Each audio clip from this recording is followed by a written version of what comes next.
আচ্ছা মায়েরা একটা কথা বলবো, রাত্রে যখন শোবেন দাদা ভাইদেরকে বাচ্চাগুলোকে সবাই বলবো, রাত্রে যখন শোবে, যেমন কালকে আমি যেখানে গাইছিলাম একজন ভদ্রলোক এসে বললেন, দাদা এই রাত্রিবেলায় শোবার সময় কি কি মন্ত্র বলতে আমার মুখস্থ হয়ে গেছে। আমার ফল পেয়েছেন? দারুণ ফল পেয়েছি। যে করবে সে বুঝবে। আপনি বলবেন সবাইকে এগুলো করতে, প্র্যাকটিক্যাল লাভ আছে। আমি আপনাদের বলে দিই, রাত্রিবেলায় যখন সবাই শোবেন আপনারা তখন কি করবেন, বালিশে মাথাটা দেবার সময় বলবেন ওম পদ্মনাভায় নমঃ। বাচ্চারা যদি বলতে না পারো তাহলে এই কথাটা বলবে, হরে কৃষ্ণ কৃষ্ণ কৃষ্ণ হরে হরে, হরে রাম রাম রাম হরে। মায়েরা যদি কারো ঘুম আসে না রাত্রিবেলায়, ভাইদেরকে বলবো মোবাইলে ফেসবুক হোয়াটসঅ্যাপ তোমরা রাত 12টার মধ্যে চালাও, আমি জানি, কিন্তু যখন ঘুমানোর সময় ঘুম আসবে না, মোবাইল অফ করবে, হরে কৃষ্ণ কৃষ্ণ কৃষ্ণ হরে হরে, হরে রাম রাম রাম হরে।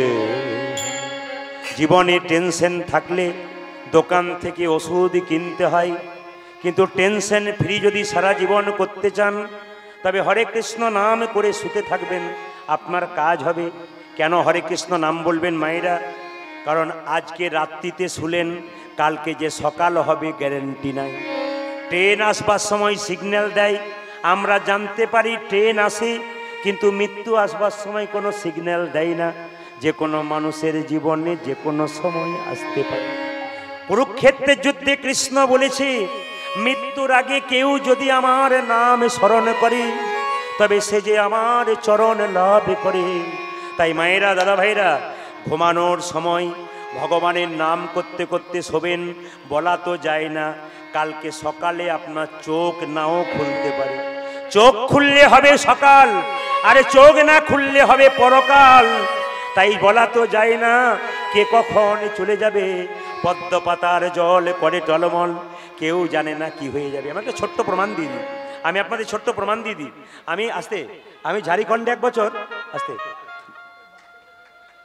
ওখানে কে যারা হাততালি দিচ্ছেন প্যাঁপো শুনে, তাদেরকে বলবো তাদের বাড়াচ্ছেন কেন?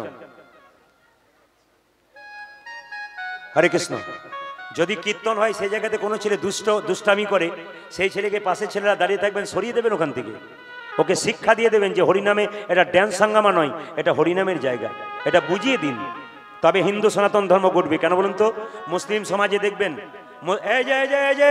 মুসলিম সমাজে দেখবেন যদি কোনো মৌলবী সাহেব রাস্তা দিয়ে পেরিয়ে যায়, দেখবেন যত জোয়ান ছেলে হোক না কেন মাথাটা নিচু করে যায়।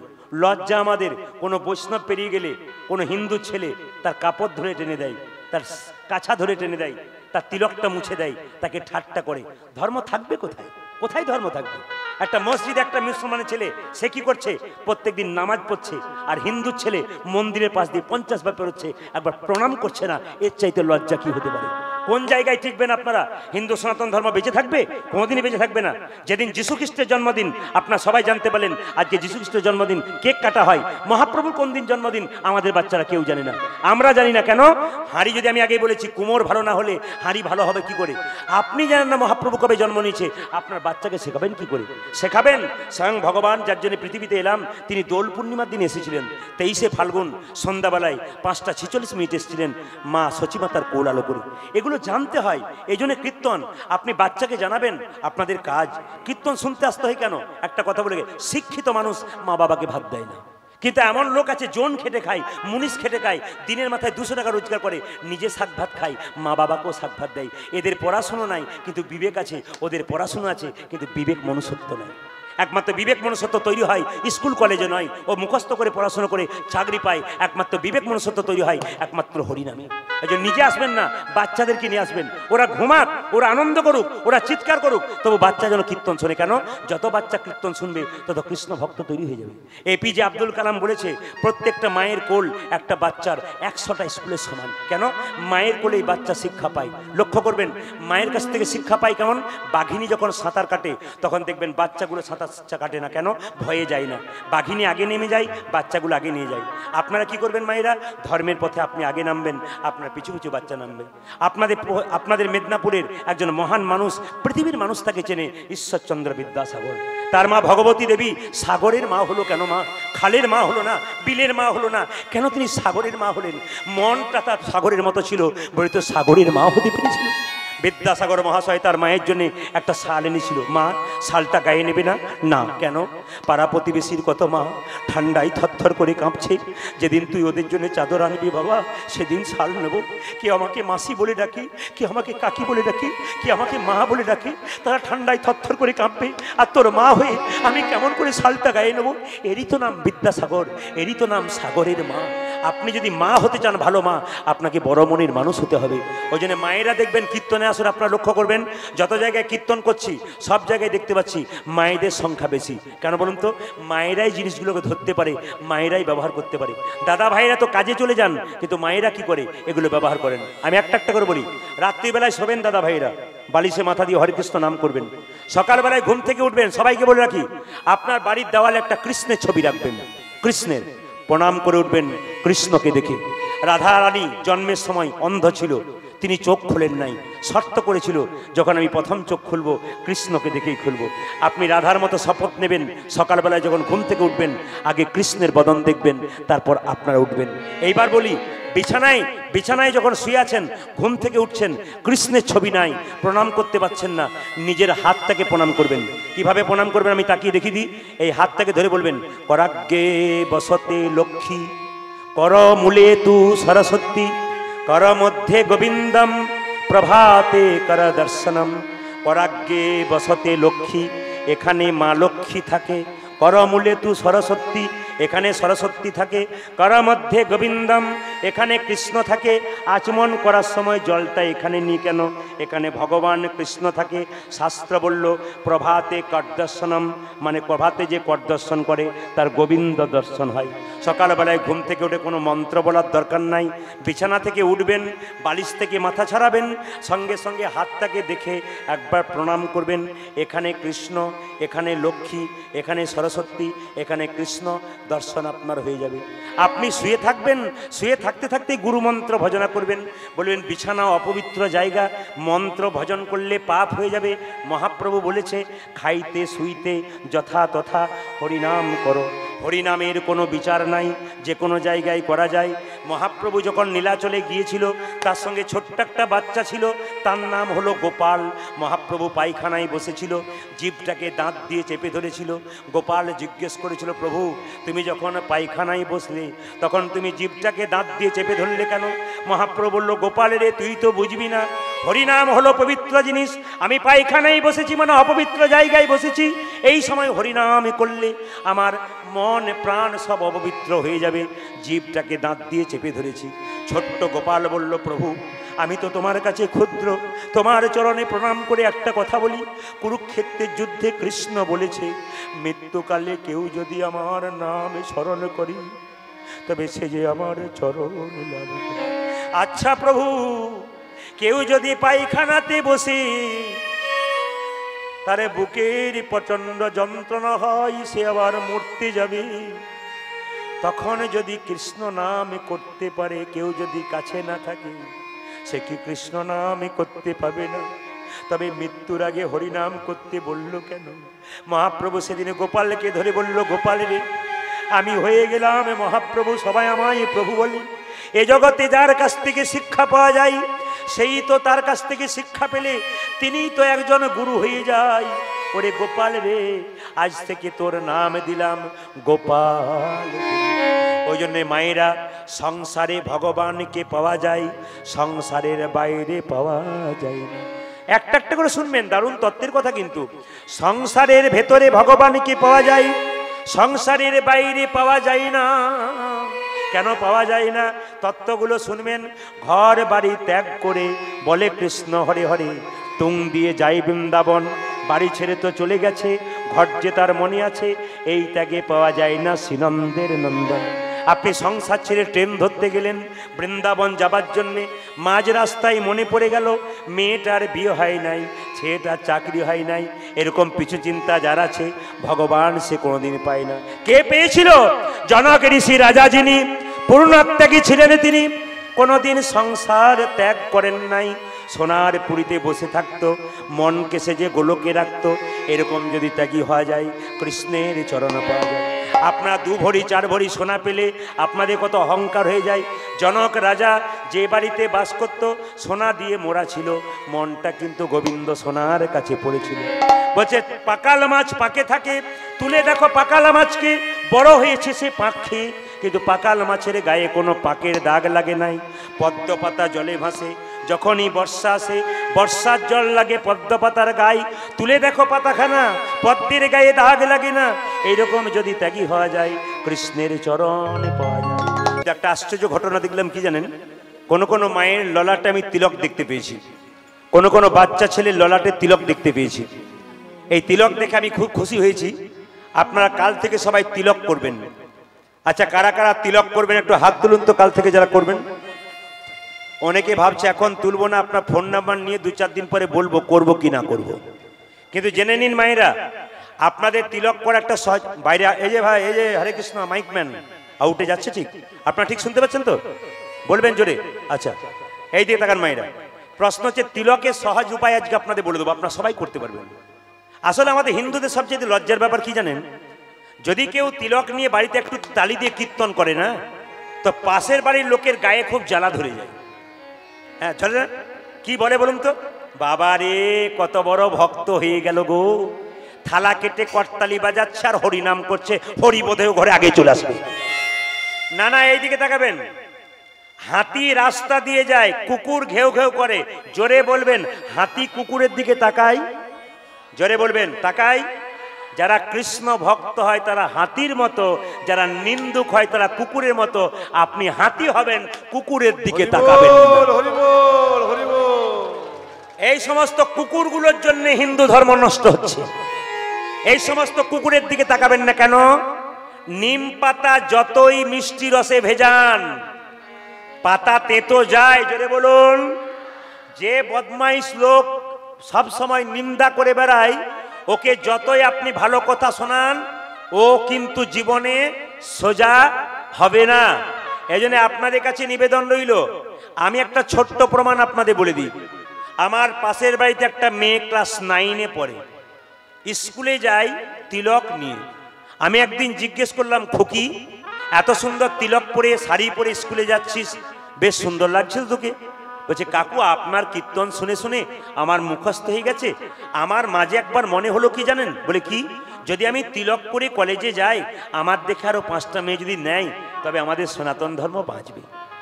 আপনারা অবাক হয়ে যাবেন, ওই মেয়েটা 3 মাস পর তিলক মুছে দিয়েছে।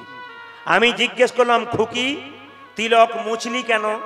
ওই মেয়েটা আমার পায়ে ধরে কাঁদছে, কাকু হিন্দু ধর্মকে আপনি বাঁচাতে পারবেন না, সনাতন ধর্মকে বাঁচাতে পারবেন না। বলে কেন রে, কি হয়েছে বলবি তো?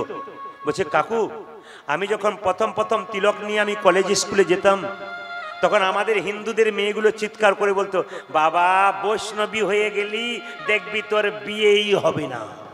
এটা হাসি নয়, আমাদের লজ্জা। লজ্জা লাগা উচিত এই সমস্ত মেয়েদের, এরা করছে কি। আবার বলছে কাকু ওগুলো বলেছিল বলে আমি কান্দি নাই। একদিন 3-4 জন মেয়ে ধরে তাদের ওড়না দিয়ে আমার তিলকটা মুছে দিল, আমার চুলের মুঠি দিয়ে ধরে মারলো, কাল থেকে তিলক করলে তোকে স্কুল আসা বন্ধ করে দেবো। আমরা কোন জায়গায় পৌঁছাচ্ছি? আমরা কোন বর্বরতার জায়গায় পৌঁছাচ্ছি? আপনাদের কাছে নিবেদন রইল, তিলক যদি আমার মতো নিতে আপনাদের লজ্জা করে, একটা তিলকের কথা বলবো, আপনার তিলক নেবেন। এই যে তুলসী গাছে প্রত্যেকদিন জল ঢালেন না, তো জল ঢালতে ঢালতে তুলসী গাছটার নিচে যে মাটিটা রয়েছে, সেই মাটিটা আপনি, এই যে আমাদের হাতে 5টা আঙ্গুল আছে, এটা হচ্ছে বৃদ্ধাঙ্গুষ্ঠী, এটা হচ্ছে তর্জনী, এটা হচ্ছে মধ্যমা, এটা হচ্ছে অনামিকা, এটা হচ্ছে কনিষ্ঠা। তো মাথায় রাখবেন, এই আঙ্গুলটার নাম অনামিকা কেন হলো? এই আঙ্গুলটা ভগবানের আঙ্গুল। যারা যারা গুরুমন্ত্র নিয়েছেন তারা জানেন যে গুরুমন্ত্র ভজনা করবার সময় কোন আঙ্গুলটা কাজে লাগে? জোরে বলুন হ্যাঁ না না। এই আঙ্গুলটা কাজে লাগে। যখন আপনি তুলসী পাতা গোবিন্দের চরণে দেবেন, এই আঙুলটা কিন্তু লাগাতে হবে আপনাকে। আপনি বাতাসা দেবেন গোবিন্দের চরণে, এই আঙুল লাগাতে হবে। একটুখানি চিনি দেবেন, আপনাকে এই আঙুল লাগাতে হবে। এই আঙুলটা ছাড়া কিন্তু ভগবানের সেবা হয় না। এই জন্য যখনই তুলসী গাছে জল দেবেন আপনারা, জল দেবার সময় এই আঙুলটা এরকম করে তুলসী গাছের মাটিতে নিয়ে হরে কৃষ্ণ কৃষ্ণ কৃষ্ণ হরে হরে, হরে রাম রাম রাম, শুধু একটু গাছের নিচের যে মাটিটা একটু টিকা নিয়ে নেবেন, আপনার কিন্তু তিলক নেওয়া শুরু হয়ে গেল। বাচ্চা ছেলে সাইকেলে চাপতে পারে না, প্রথমে হাফ প্যাটেলে চাপে, তারপর সিটে চাপে। সেরকম আপনারা প্রথমে হাফ প্যাটেলে চাপতে শুরু করুন, তবে তো সিটে চাপবেন। প্রথমে এরকম ফোঁটা তিলক করতে করতে এক সময় আর কোথায় কে বলছে নজর যাবে না, তখন আপনি আসল তিলক করে নিতাই গৌর হরি বল, হরি বল, হরি বল। এই দিকে তাকাবেন, ভগবান ব্রাহ্মণ বালক বৈষ্ণবের বেশ ধারণ করলো। একটু বলবেন আপনারা, ব্রাহ্মণ আর বৈষ্ণবের মধ্যে তফাৎ কি? ব্রাহ্মণ আর বৈষ্ণবের তফাৎ কি?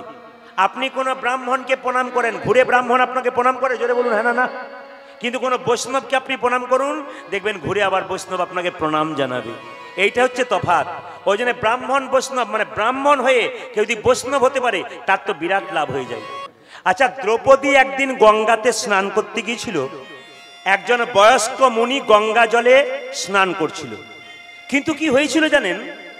হঠাৎ দেখতে পেল দ্রৌপদী 1 ঘন্টা দাঁড়িয়ে আছে, কিন্তু মুনি উঠছে না। দ্রৌপদী কেঁদে কেঁদে বলল, মুনিবর, আপনি 1 ঘন্টা জলে দাঁড়িয়ে আছেন, উঠুন। মা, আমি তো উঠতেই চাইছিলাম, কিন্তু উঠতে পারছি না। কেন? যে কাপড়টা পরে আমি স্নান করতে নেমেছিলাম, ওই কাপড়টা জলে ভেসে চলে গেছে। ওরে মা, তুই যদি কাপড়ে কিছুটা অংশ কেটে আমাকে দান করতে পারিস, আমি তোকে আশীর্বাদ দেব। দ্রৌপদী কি করেছিল মা? নিজের কাপড়ের কিছুটা অংশ কেটে মুনিকে দান করেছিল। মুনি বলেছিল, এই যে মা, তুই যে আমাকে এইটুকু কাপড় দিলি, এই কাপড় একদিন অনেক করে পাবে। কোন দিন পেয়েছিল? সেই দিন যেদিন দ্রৌপদীর বস্ত্র হয়েছিল। আর একটা কারণে দ্রৌপদী দান পেয়েছিল কাপড়, আপনারা অনেকেই জানেন। দেখবেন কৃষ্ণের পিসির ছেলের নাম ছিল শিশুপাল। তো যখন শিশুপালের জন্ম হয়েছিল মা, তখন 3টে চোখ আর 4টা হাত হয়েছিল। আপনাদের এই গ্রামের কোন একটা মেয়ের বা ছেলের 3টে চোখ আর 4টা হাত হলে তার মায়ের মনের অবস্থা কেমন হয়? এখন শিশুপালের মা দেখলো, আমার ছেলের 3টে চোখ আর 4টা হাত হয়েছে, এ তো ছেলে নয়, রাক্ষস, চল একে জঙ্গলে ফেলে দিয়ে আসে। এই বলে যেই না জঙ্গলে ফেলতে গেছে, আকাশবাণী হলো, মা, তোমার ছেলেকে তুমি ফিরিয়ে নিয়ে যাও। তোমার ছেলেকে কতজন দেখতে আসবে? এমন একজন দেখতে আসবে যে দেখার সঙ্গে সঙ্গে তোমার ছেলের একটা চোখ আর 2টো হাত খসে পড়বে, জানবে তারই হাতে তোমার ছেলের মৃত্যু হবে। এখন জানতো ব্যাপারটা মা, মানে শিশুপালের মা। শিশুপালকে কাপড়ের আড়ালে করে বাড়িতে নিয়ে এলো। চারিদিকে খবর হয়ে গেল, কৃষ্ণের পিসির ছেলে জন্ম নিয়েছে, 3টে চোখ 4টা হাত, চল সবাই দেখে আসি। সবাই যখন দেখতে যাচ্ছে, সবাই লক্ষ্য করুন, দাদা বলাই যাচ্ছে, দাদা বলাইয়ের সঙ্গে কৃষ্ণ যাচ্ছে। সবাই গেল, কিচ্ছু হলো না। যখনই কৃষ্ণ দরজায় পা দিয়েছে আর চিৎকার করে বলেছে, শিশুপাল, অমনি শিশুপালের একটা চোখ আর 2টো হাত খসে পড়েছে। যখনই শিশুপালের একটা চোখ 2টো হাত খসে পড়ে গেছে, তার মা তো জানতে পেরে গেছে এরই হাতে আমার ছেলের মৃত্যু হবে। তা কৃষ্ণকে কাছে ডেকে শিশুপালের মা বলল, কৃষ্ণ, কি আমি তোর কে? পিসি। তবে এ তোর কে? ভাই। কথা দে কৃষ্ণ, শত অপরাধ করলে ক্ষমা করে দিবি? ভগবান বলল, আইন যেমন আছে ফাঁক তেমন আছে। বলল, পিসি, শত অপরাধ করলে ক্ষমা করব, 101 হলে বেটাকে ছেড়ে দেবো না। ভগবান কিন্তু ফাঁকে কথা রাখলেন। দেখবেন রাজ্য যজ্ঞ করেছিল ধর্মরাজ যুধিষ্ঠির, তিনি সভাপতি করলেন কৃষ্ণকে। সবাই মেনে নিল, একজন মানল না, শিশুপাল গর্জন করে উঠল, কে তুমি? তোমরা কাকে সভাপতি করেছো? এ তো ব্রজগোপীদের বসন চুরি করে চোর, এ তো ব্রজগোপীদের ননি চুরি করে চোর, এ তো লম্পট, এ তো লম্পট। ভগবান মনে মনে ভাবছে, তুই বলে যা, তোর তো 100টা বলার কথা, তারপর দেখ আমি কে বলি। বলতে বলতে যখন 101 হয়ে গেছে মা, তখন কৃষ্ণ সুদর্শন চক্র দিয়ে শিশুপালের মাথাটাকে কেটে দিল। আর যখনই শিশুপালের মাথা কেটে পড়ে গেল, কৃষ্ণের সুদর্শন চক্রে কৃষ্ণের আঙুলটা কেটে গেল। দ্রৌপদীর সামনে দাঁড়িয়েছিল, নিজের কাপড়টা টুকরো করে কেটে কৃষ্ণের আঙুলটা বেঁধে দিল। কৃষ্ণ বলল, দ্রৌপদী, এই যে তুমি এইটুকু কাপড় দিলে, এই কাপড় তুমি একদিন অনেক করে পাবে। পেয়েছিল কোন দিন মা? দ্রৌপদীর যেদিন বস্ত্রণ হয়েছিল সেদিন কাপড়টা পেয়েছিল। রাজা নহুস, তোমার কাছে আমি 3 হাত ভূমি জায়গা চাইলাম, কিন্তু শপথ করলাম তোমার মৃত্যুর আগে, তুমি বেঁচে থাকতে থাকতে যদি কোনোদিন এই 3 হাত জায়গাতে স্পর্শ করো, তবে তোমার মৃত্যুর পরে তোমার আত্মার মুক্তি হবে না। তাহলে আপনারা একটু জেনে নিন শপথটা। রাজা নহুসকে বলল, তোমাকে 3 হাত জায়গা আমি তোমার কাছে নিলাম, কিছু নেব না, কিন্তু তুমি জীবিত থাকাকালীন যদি কোনোদিন এই 3 হাত জায়গায় স্পর্শ করতে পেরেছো, তবে কিন্তু তোমার মৃত্যুর পরে তোমার আত্মা মুক্তি পাবে না। রাজা নহুস মেনে নিল, সত্যি আমি কথা দিলাম, ওগো বালক ব্রাহ্মণ, আমি এই জায়গা কোনোদিন স্পর্শ করব না। আচ্ছা মায়েরা, বয়স হয়ে গেলে মানুষ বেশি ভুলে যায় না আরো মনে থাকে? কথা জোরে বলুন। বয়স হয়ে গেলে ভুলে যায় না মনে থাকে? জোরে বলবেন। বয়স হয়ে গেলে ভুলে যায়। রাজা নহুসের ছেলে যজাতি, একমাত্র ছেলে যজাতিকে সিংহাসনে বসিয়ে রাজা নহুসের বয়স হয়ে গেল। রাজা নহুস কি করছে? বয়স অবস্থায় কাঁদছে আর গাইছে, ও হরিদিন কবে মোর হবে বলো, হরিদিন কবে মোর হবে। সমবেত ভক্তমণ্ডলী, ভক্তিমতী মায়েরা, একদিন যখন আপনাদের বয়স হয়ে যাবে, সংসারের ছেলে মেয়ের জন্য এত কিছু করলেন, সেই ছেলে মুখের উপর আপনাকে গালাগাল দেবে। আপনি বলবেন, আহ, যার জন্যে করি চুরি সে কিনা বলে চোর। সেদিন আপনার কষ্ট হবে। আপনার বয়স হয়ে যাবে, কেউ আপনাকে এক গ্লাস জল দিতে চাইবে না। আপনার বয়স হবে, আপনার বিছানা করতে চাইবে না। আপনার বয়স হয়ে যাবে, এক মুষ্টি ভাতের জন্য আপনাকে বসে থাকতে হবে। এই তো সংসার। শুধু দিতে জানে কিন্তু নিতে জানে না, আর নিতে জানে কিন্তু দিতে জানে না। মায়েরা, সংসারে যতক্ষণ পরিশ্রম করছেন, সংসার আপনাকে ভালোবাসছে। আপনার শরীরে একটা কঠিন রোগ হয়ে যাক, বাড়ির লোক 10 দিন সেবা করবে, তারপর বলবে এবার গেলেই বাঁচি। এই তো সংসার। দাদা ভাইয়েরা, এত রোজগার করছেন, সংসারকে এত দিচ্ছেন, দেখে নেবেন আপনারা। আজকে দিচ্ছেন, আপনাকে সবাই ভালোবাসছে। যেদিন দেওয়া বন্ধ করবেন, আপনার বয়স হয়ে যাবে, সেদিন দেখবেন যাদের আপনি দিচ্ছেন তারা আপনাকে কি দিচ্ছে, লাঞ্ছনা, গঞ্জনা। তখন বলবেন, আহ, সারা জীবন তোদের জন্য করলাম, ভগবানকে ডাকার সময় হলো না। আপনাদের মেদিনীপুরের জন্য বলি নাই, আমাদের এলাকায় বহু ছেলে আছে নিজে ভালো খায়, বাবা মাকে দেয় না। বাবার মৃত্যুর পরে যা সম্পদ রেখেছে তা নিয়ে ভাগাভাগি করতে শুরু করে। মায়েরা, দাদা ভাইয়েরা, সবাই শুনে নিন। একজন ভদ্রলোক আমাকে বলছে, আমার ছেলের জন্য আমি 1 কোটি টাকা রেখে গেলাম, আমার আর কোনো চিন্তা নাই প্রদীপ বাবু, ছেলে বসে বসে খাবে, আর কোনো কষ্ট হবে না। আমি তাকে প্রশ্ন করলাম, দাদা, যে ছেলের জন্য আপনি 1 কোটি টাকা রেখে গেলেন, আপনি তাকে কেমন তৈরি করে গেলেন ওটা আগে দেখতে হবে। 1 কোটি টাকা রেখে গেলেন, ছেলে মদ খেয়ে খারাপ চরিত্র করে টাকাটা খরচ করে দিল কিনা? আপনি বাবা হয়েছেন, এমন কৃষ্ণ ভক্ত সন্তান তৈরি করে দিয়ে যান, যেন আপনার মৃত্যুর পর সেই টাকার কিছু অংশ সাধুগুরু বৈষ্ণবকে দিয়ে, সেবা দিয়ে, হরিনাম করে নেতাই গৌর হরিবর বলে দুইনি কাটাতে। এই জন্য আজকে হরিবাসরে আপনাদের ছেলেদের জন্যে, আপনাদের সংসারের জন্য একটা জিনিস চাইবো। আপনাদের জন্য কারো গাড়ি বাড়ি টাকা পয়সা চাইবো না। আপনাদের জন্য একটা জিনিস ভগবানের কাছে প্রার্থনা করে যাব, হে গোবিন্দ, যারা কীর্তন শুনতে এসছে, যারা বাইরে দাঁড়িয়ে আছে, যারা বহিরাগত এসছে, সবার জন্য একটা প্রার্থনা করব, আপনাদের প্রত্যেকের বাড়িতে একটা করে কৃষ্ণ ভক্ত সন্তান জন্ম। আপনারা প্রশ্ন করবেন, প্রদীপ বাবু, আপনি কৃষ্ণ ভক্ত সন্তান চাইলেন কেন? টাকা পয়সা চাইলেন না কেন? গাড়ি বাড়ি চাইলেন না কেন? শুনে নিন কেন চাইলাম। নিমাই সচিমাতাকে বলেছিল, মা তুমি আমায় ডাকলে কেন? সচিমাতা বলেছিল, নিমাই তোর বাবার পিণ্ডটা দিয়াই। নিমাই জিজ্ঞেস করেছিল, মা পিণ্ড দিলে কি হয়? বলে 7 বংশোদ্ধার হয়ে যায়। নিমাই বলেছিল, মা পিণ্ড দিলে 7 বংশোদ্ধার হয়, কিন্তু কোন বংশে একজন কৃষ্ণ ভক্ত জন্ম নিলে তা 7 বংশ নয়, তা 14 বংশোদ্ধার হয়ে যায়। ওই জন্য আপনাদের বাড়িতে যদি কৃষ্ণ ভক্ত জন্ম নেয়, তবে তো আপনাদের 7 বংশ নয়, আপনাদের 14 বংশ উদ্ধার হয়ে যায়। লক্ষ্য করুন, একদিন নহুস রাজা মারা গেল। আপনার তত্ত্বের দিকে তাকাবেন, একটু জোরে বলবেন, মানুষ মারা গেলে দেহটা মরে না আত্মা মরে? বলুন আপনারা, জোরে বলুন। বাহ বাহ, খুশি, আমি খুশি। মানুষ মরে গেলে তার দেহটা মরে, আত্মা মরে না। শাস্ত্র বলেছে বাসাংসি জিন্নানি যথা বিহায় নবানি ঘিন্নাতি নরহ পরাণী তথৈব শরীরানি বিহায় জিন্নন্নানি সংজাতি নবানি দেহি। আপনারা বলবেন প্রদীপ বাবু সংস্কৃত কথা বুঝতে পারলাম না, একটু ভেঙে দিন। যে কাপড়টা আপনি পরে কীর্তন শুনতে এসছেন, যে কাপড় পরে আমি কীর্তন করছি, ওই কাপড়টা যখন পুরনো হয়ে যাবে আমরা নতুন কাপড় পরবো। আত্মা কি করে? পুরনো দেহ ত্যাগ করে নতুন দেহে চলে যায়। তাহলে প্রশ্ন করবেন প্রদীপ বাবু আপনি যেদিন মরে যাবেন আপনার আত্মা কোথায় যাবে? আমরা যারা কীর্তন শুনতে এসছি আমাদের আত্মা কোথায় যাবে? শাস্ত্রের কথা শুনে নিন।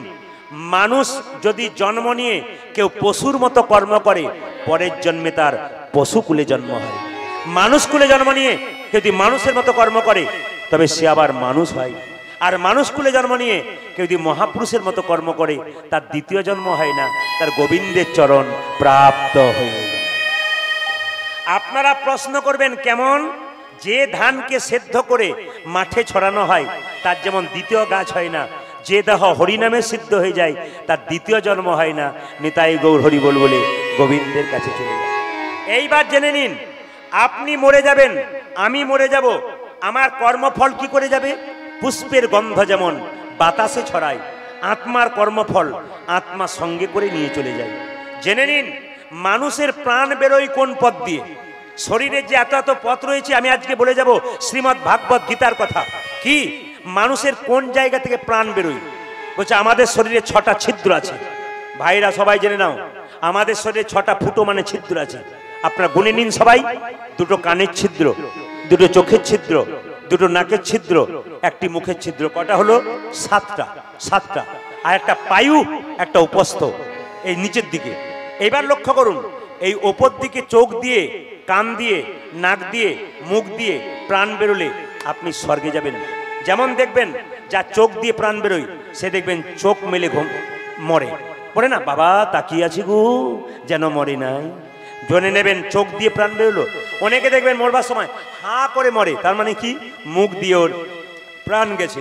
অনেকে মরবার সময় কান দিয়ে প্রাণ বেরোয়, কানগুলো মোটা হয়ে যায়। অনেকে নাক দিয়ে প্রাণ বেরোয়, নাকটা মোটা হয়ে যায়। আবার দেখবেন এই ছিদ্রের মধ্যে প্রাণ বেরোলে আপনি স্বর্গে গেলেন, ভাগবত গীতা বলল। আর যদি আপনি নিচের দিকে 2টো ছিদ্র রয়েছে, প্রস্রাব এবং পায়ু ছিদ্র, এর মধ্যে যদি প্রাণ যায় তাহলে দেখবেন মৃত্যুর সময় প্রস্রাব করে দেয়, পায়খানা করে দেয়, জানবেন এরা নরকে যাচ্ছে, নিম্নগামী হচ্ছে। এই দিকে হলে ঊর্ধ্বগামী হয়। অনেকে দেখবেন মৃত্যুর সময় চমকে চমকে ওঠে। কেন বলুন তো? এত পাপ করেছে, যমরাজা সামনে এসে বলে এই তাড়াতাড়ি আয় তোকে নিয়ে যাব, তখন চমকে চমকে উঠে, ভয় খেয়ে ওঠে। এটা কিন্তু শাস্ত্রের নিয়ম। এইবার বলে রাখি, আপনি স্বর্গে গেলেন না নরকে গেলেন জানবেন কি করে? আপনার মৃত্যুর পর আপনার মুখ যদি বিকৃত হয়ে যায়, বিভৎস হয়ে যায়, আপনি নরকে চললেন। আর আপনার মৃত্যুর পর দেখে যদি মনে হয় আপনি ঘুমাচ্ছেন, লোকে বলে না দেখে এলাম গো যেন মরে নাই, ঘুমাচ্ছে, ইনি গেলেন স্বর্গে। আপনার মৃত্যুর পর এই গ্রাম থেকে যখন নিয়ে যাবে বলা হরি হরি বল বলে, তখন যদি কেউ বলে মেয়েটা খুব ভক্তি ছিল গো, খুব ভালো মানুষ ছিল, ভদ্রলোক খুব ভালো ছিল গো, কৃষ্ণ ভক্ত ছিল, ছেলেটা খুব ভালো ছেলে ছিল কিন্তু কৃষ্ণ ভক্ত ছিল, দশচক্রে ভগবান, ইনি গেলেন স্বর্গে। আর আপনার মৃত্যুর পর যদি বলে এই মেয়েটা গ্রাম থেকে গেল ভালো হলো, সবাইকে নষ্ট করে দিয়ে চলে গেল, আবার কোনো পুরুষ যদি চলে যায় এই লোকটা চলে গেল ভালো হলো, গ্রামকে নষ্ট করছিল, জানবেন ইনি যাচ্ছেন নরকে। আপনাদের কাছে নিবেদন রইল, জন্ম হোক যথাতথা, কর্ম যেন হয় ভালো। আচ্ছা, কালী পুজোতে ভাতৃ দ্বিতীয়া করেছেন সব? আচ্ছা বলুন তো, ভাই ফোঁটা প্রথম কে কাকে দিয়েছিল? জোরে বলবেন। কাকে দিয়েছিল? যমুনা দিয়েছিল যমকে। ওদের বাবার নামটা কি? সূর্যদেব। সূর্যের কন্যা যমুনা যমকে দিয়েছিল প্রথম ফোঁটা। আচ্ছা বাবা, একটু তত্ত্বটা বলে দিয়ে যায়, কখন থেকে ভাই ফোঁটা শুরু হলো বলে দিই। কার্তিক মাসে শুক্লপক্ষের দ্বিতীয়াতে। কেন শুরু হলো? আসলে সূর্যদেবের কন্যা যমুনা সে দেখতে খুব কালো ছিল, এত কালো তার বাবার খুব চিন্তা হয়ে গেল তোর বিয়ে দেবো কি করে। কিন্তু যমুনা বলল বাবা তোমাকে দুঃখ করার দরকার নেই। বলে কেন? আমি না নিজে আমার বর জোগাড় করে নেব। এখনকার যুগের মতো নয় যে হোয়াটসঅ্যাপ ফেসবুকে জোগাড় করে নেবে, তখনকার নিয়ম হচ্ছে যমুনা বলল আমি জোগাড় করে নেব। যমুনা কি করলো মা? ধ্যান করলো কার? ভগবান নারায়ণের। নারায়ণ বলল যমুনা তুমি কি চাও? আমি তোমাকে পতিরূপে পেতে চাই। ভক্ত যদি ভগবানকে কাই মনে ডাকে, ভগবানের সাধ্য নাই তার মনের ইচ্ছা না পূরণ করে। এই জন্য লক্ষ্য করুন, বলে আমি তোমার পতি হব। বিয়ে করলো নারায়ণকে। যেদিন প্রথম যমুনা নারায়ণকে বিয়ে করে ওই সূর্যদেবের বাড়ি এলো, সেই দিনটা ছিল কার্তিক মাসের দ্বিতীয়া শুক্লপক্ষ। সেই দিন যমুনা একটা ডালা সাজিয়েছিল, তাতে পান রেখেছিল, দুর্বা ঘাস রেখেছিল, ধান রেখেছিল, আর রেখেছিল কি মিষ্টি, রেখেছিল কি দই, তার সঙ্গে রেখেছিল কি আরো সুন্দর সুন্দর ফলমূল। এনে কি করেছিল, প্রথমে নারায়ণের চরণে দিয়েছিল। তারপর সেই ডালাটা তার ভাইয়ের কাছে নিয়ে গিয়ে চন্দনের ফোঁটা দিয়ে বলল, ভাইয়ের কপালে দিলাম ফোঁটা, জমের দুয়ারে পড়ল কাঁটা। তাহলে কোন দিন কে প্রথম দিয়েছিল? যমুনা। আচ্ছা, কাকে প্রথমে চরণে দিয়েছিল? জোরে বলুন। নারায়ণকে। তাহলে এবার হাত তুলে বলুন তো, এবছর যারা ভাই ফোঁটা দিয়েছেন তারা জমের দুয়ারে কাঁটা ফেলতে বললেন, আগে যাকে যে কাঁটা ফেলবে তার ব্যবস্থা করেছেন? মানে নারায়ণের চরণে থালাটা দিয়েছেন, তারপর ভাইকে ফোঁটা দিয়েছেন, না শাড়ি পাবার লোভে তাড়াতাড়ি দিয়ে দিয়েছেন? কোনটা দিয়েছেন? জোরে বলুন। কেউ দিয়েছেন? তাহলে আপনারা এই তত্ত্বটা জেনে দিন, আগামী বছর থেকে যখন ভাই ফোঁটা দেবেন শাস্ত্রের নিয়ম অনুযায়ী থালাটা প্রথম নারায়ণের চরণে দেবেন। যা সাজা থাকবে, মিষ্টি দই, হ্যাঁ, তারপর ধান দুর্বা যা থাকবে সব কিছু ভগবানের চরণে দিয়ে তারপর ভাইকে বা দাদাকে দেবেন। কেন? জমের দুয়ারে কাঁটা ফেলবার দায়িত্ব তো ভগবানের। এখন যমরাজ বলল, যমুনা তুই কি চাস? আমাকে ফোঁটা দিলি। বলছে, দাদা আমি তোমাকে ফোঁটা দিলাম, তবে আমি যা চাইবো সেটা তোমাকে দিতে হবে। বলে কি? না, আজ থেকে আগামীতে যে বোন তার দাদাকে ভাই ফোঁটা দেবে, যে দিদি তার বোনকে ফোঁটা দেবে, তার ভাই বা দাদার যেন জমের দুয়ারে কাঁটা পড়ে যায়। যম বলল, হ্যাঁ কাঁটা পড়বে, প্রথমে যদি সে থালাটাকে ভগবান নারায়ণকে অর্পণ করে তারপর তার ভাই বা দাদাকে দেয়। নিতাই গৌর হরি বল বলে তারই জমে। এর থেকে শিখে নিলেন, আগামী বছর থেকে যারা ভাই ফোঁটা দেবেন প্রথমে থালাটা কার চরণে দেবেন? আর একটু জোরে বলুন, একটু জোরে বলুন। আচ্ছা, ধান আর দুর্বা মাথায় দেন কেন? কারো জানা আছে? জোরে বলুন হ্যাঁ না না। না, ধান দিয়েছে কাকিমা মাসিমা সবাই দিয়েছে, আমিও দিয়ে দেবো, তা বললে হবে না। ধান কেন দেওয়া হয়, দুর্বা কেন দেওয়া, একটু বুঝিয়ে দিই। আচ্ছা, দুর্বা ঘাস এত বর্ষা এত রৌদ্রু মরে, জোরে বলুন মরে, জোরে বলুন মরে, যেমনকার তেমন থাকে। তাই দুর্বা ঘাসটা দিয়ে ভাই বা দাদা মাথায় কি বলেন দিয়ে, যে দুর্বা ঘাসের মতো তুই দীর্ঘজীবী হ। আর ধানটা দেয় কেন? ধান কিসের প্রতীক? ধনের প্রতীক না অন্য কিছুর প্রতীক? জোরে বলুন। ধান ধনের প্রতীক, মানে ভাই বা দাদার মাথাতে দিয়ে বলেন তুই ধনবান হ, তুই লক্ষ্মী লাভ কর। এইটার মানে হচ্ছে এইটা। তত্ত্ব তো গানে অনেক আছে, দিতে গেলে সময় চলে যাবে, সবাই লক্ষ্য করুন। আচ্ছা মায়েরা, লক্ষ্মী পুজো উপলক্ষে গানটা, লক্ষ্মী পুজো উপলক্ষে গান। আচ্ছা, মা লক্ষ্মী পুজো আপনারা করেছেন? জোরে বলুন হ্যাঁ না না। আচ্ছা, লক্ষ্মী পুজোতে কলা দিয়েছেন? জোরে বলবেন। লক্ষ্মী পুজোয় যে কলা দিয়েছেন তিনি ভুল করেছেন। কলার দাম বেড়ে গেছে, ঠিক দামি কলা বলেছে। না না, মজা করার লোকও আছে, আমার ভাইগুলো জানতে পেরেছে, আস্তে আস্তে বুঝিয়ে দিই। লক্ষ্মী পুজোতে কলা দিতে নাই। কেন কলা দিতে নাই আগে জেনে নিন, তারপর দেবেন না। যদি কোনো ব্রাহ্মণ মণ্ডলী থাকে যিনি পুজো করেন তাকে জিজ্ঞেস করবেন লক্ষ্মী পুজোতে কলা দিতে নাই কেন। লক্ষ্মীর স্তন যুগল থেকে কলা সৃষ্টি হয়েছে, তাই লক্ষ্মী পুজোতে কলা দিতে নাই। দেখবেন যারা ফর্দ তৈরি করে লক্ষ্মী পুজোর ফর্দ, ওই জায়গাতে দেখবেন কোজাগরী পূর্ণিমা পুজোর সময় লক্ষ্মী পুজো হয়, তখন সেই ফর্দতে কোনো ঠাকুরমশাই দেখাতে পারবে না কলয়াকার কলা লেখা আছে। লেখা আছে বানানটা আলাদাভাবে, কয়ৌকার লয়াকার কোলা। ওখানে কলয়াকার কলা নেই, কি লেখা আছে? কয়ৌকার লয়াকার কোলা। কোলা মানে কি? তালের আঁটি, তালের অঙ্কুর, তালের শাঁস, ওইটা হচ্ছে কলা। তবে আপনার লক্ষ্মী পুজোয় কলা দেবেন কখন দেবেন? লক্ষ্মী এবং নারায়ণ যখন যুগলে থাকবে তখন কলা দেবেন। তার মানে শাস্ত্র আপনাদের বোঝাচ্ছে যে একা লক্ষ্মী পুজো করতে নাই, নারায়ণকে তার সামনে রাখতে হয়। লক্ষ্মী হলো সুখ, নারায়ণ হলো শান্তি। আপনার বাড়িতে অনুষ্ঠান করছেন, মেয়েকে নিমন্ত্রণ করলেন, জামাই এলো না, মেয়ের মন ভালো থাকবে? জোরে বলুন হ্যাঁ না না। তাহলে মেয়ে যেমন মন গুমড়ে বসে থাকবে, লক্ষ্মীর পাশে নারায়ণ না থাকলে লক্ষ্মীরও কিন্তু মন ভালো থাকবে না। ওই জন্য যেদিকে লক্ষ্মী পুজো হয়, প্রকৃত লক্ষ্মী পুজো যেখানে হয়, তার পাশে ছোট্ট করে একটা নারায়ণের ছবিও থেকে যায়। ওই জন্য সেই লক্ষ্মী পুজোতে কলা দিতেছে, কিন্তু একা লক্ষ্মী পুজোয় কলা দিতে নাই। লক্ষ্মী পুজোতে ঘন্টা বাজান, এখন সব চুপ করে আছে, হ্যাঁ বললো দোষ, না বললো দোষ। তার চাইতে চুপ থাকাটাই বুদ্ধিমানের কাজ। না জেনে নিন, লক্ষ্মী পুজোতে ঘন্টা বাজাতে নাই। প্রশ্ন করবেন কেন? না, ঘণ্টকর্ণ নামে এক দেবতা লক্ষ্মীর সঙ্গে খারাপ ব্যবহার করেছিল, তখন থেকে লক্ষ্মী পুজোতে ঘন্টা বাজাতে নেই। এই জন্য লক্ষ্মী পুজোতে ঘন্টা বাজালে লক্ষ্মী আউট হয়ে যায়। আচ্ছা মায়েরা বলেন না, আমার সঙ্গে বলুন তো, এসো মা লক্ষ্মী, বসো মা ঘরে, আমার ঘরে থাকো মা অন্ধকার। আমি মাঝে মাঝে ভুলে যাই, ঠিক করে নেবেন। কি বললাম? এসো মা লক্ষ্মী, বসো মা ঘরে, আমার ঘরে থাকো মা অন্ধকার করে। তবে শুনে রাখুন, এইদিকে লক্ষ্মী পুজোর রাত্রিতে 4 প্রহরে পুজো হয়, সারা রাত্রি জাগতে হয়। ওই যে কোজাগরী পূর্ণিমা না, কোজাগরী, লক্ষ্মী বলছে কোজাগরী, যে জেগে আছে তার ঘরে চুরি হয় না। এই দিকে তাকাবেন, যে দেহ ঘরে জেগে আছে, যার আত্মা জেগে আছে, তার কাম ক্রোধ লোভ মোহাম্মদ মাশ্চর্য চুরি করতে পারে না। ওই জন্য আপনারা জেনে রাখুন, লক্ষ্মী পুজোর দিনে দরজা খুলতে হয়। কেন? লক্ষ্মী ঢোকে, অলক্ষ্মী বেরিয়ে যায়। গত 2 বছর আগে আমি বোলপুরে গান করতে যাচ্ছিলাম, আমার এক বন্ধু গালে হাত দিয়ে বসে আছে। বললাম, কি রে গালে হাত দিয়ে বসে আছিস কেন? আর বলিস না ভাই, টাকা পয়সার খুব অভাব, একটু টাকার দরকার ছিল। বললাম, আমার কাছে ধার নিয়ে নে। বলছে, না না, তুই তো কীর্তন করিস, আমার একটা তত্ত্ব বলে দে, যেন লক্ষ্মী আসে আর অলক্ষ্মী চলে যায়, টাকা আসে। বললাম, কোনো চিন্তা নেই, আজ আমি লক্ষ্মী আসে আর অলক্ষ্মী চলে যায়, মানে টাকা আমার আসে। আচ্ছা ঠিক আছে, এক কাজ করবি, আজকে রাত্রিতে তুই দরজা খুলে দিবি, দেখবি লক্ষ্মী ঢুকবে, আমি কীর্তন করে সকালে এসে খবর নেবো। আমি কীর্তন করতে চলে গেছি, ঘর এলাম, দেখছি ছেলেটা গালে হাত দিয়ে বসে আছে। বললাম, কি রে দরজা খুলেছিলি? বলে, হ্যাঁ। লক্ষ্মী ঢুকেছিল? বলে, না। কি ঢুকেছিল? বলছে, চোর ঢুকে গিয়েছিল। ডাকার মতো ডাকবেন, তবে তো লক্ষ্মী ঢুকবে, নইলে চোর ঢুকে যাবে। মা, লক্ষ্মী পুজোতে কিছু নিয়ম আছে। আচ্ছা তার আগে বলে রাখি, এইদিকে আসতে, লক্ষ্মী পুজো শুধু দেখলেন তা নয়, আপনার লক্ষ্মী পুজোর পরে কি পুজো হলো জোরে বলুন, জোরে বলুন, কি পুজো হলো?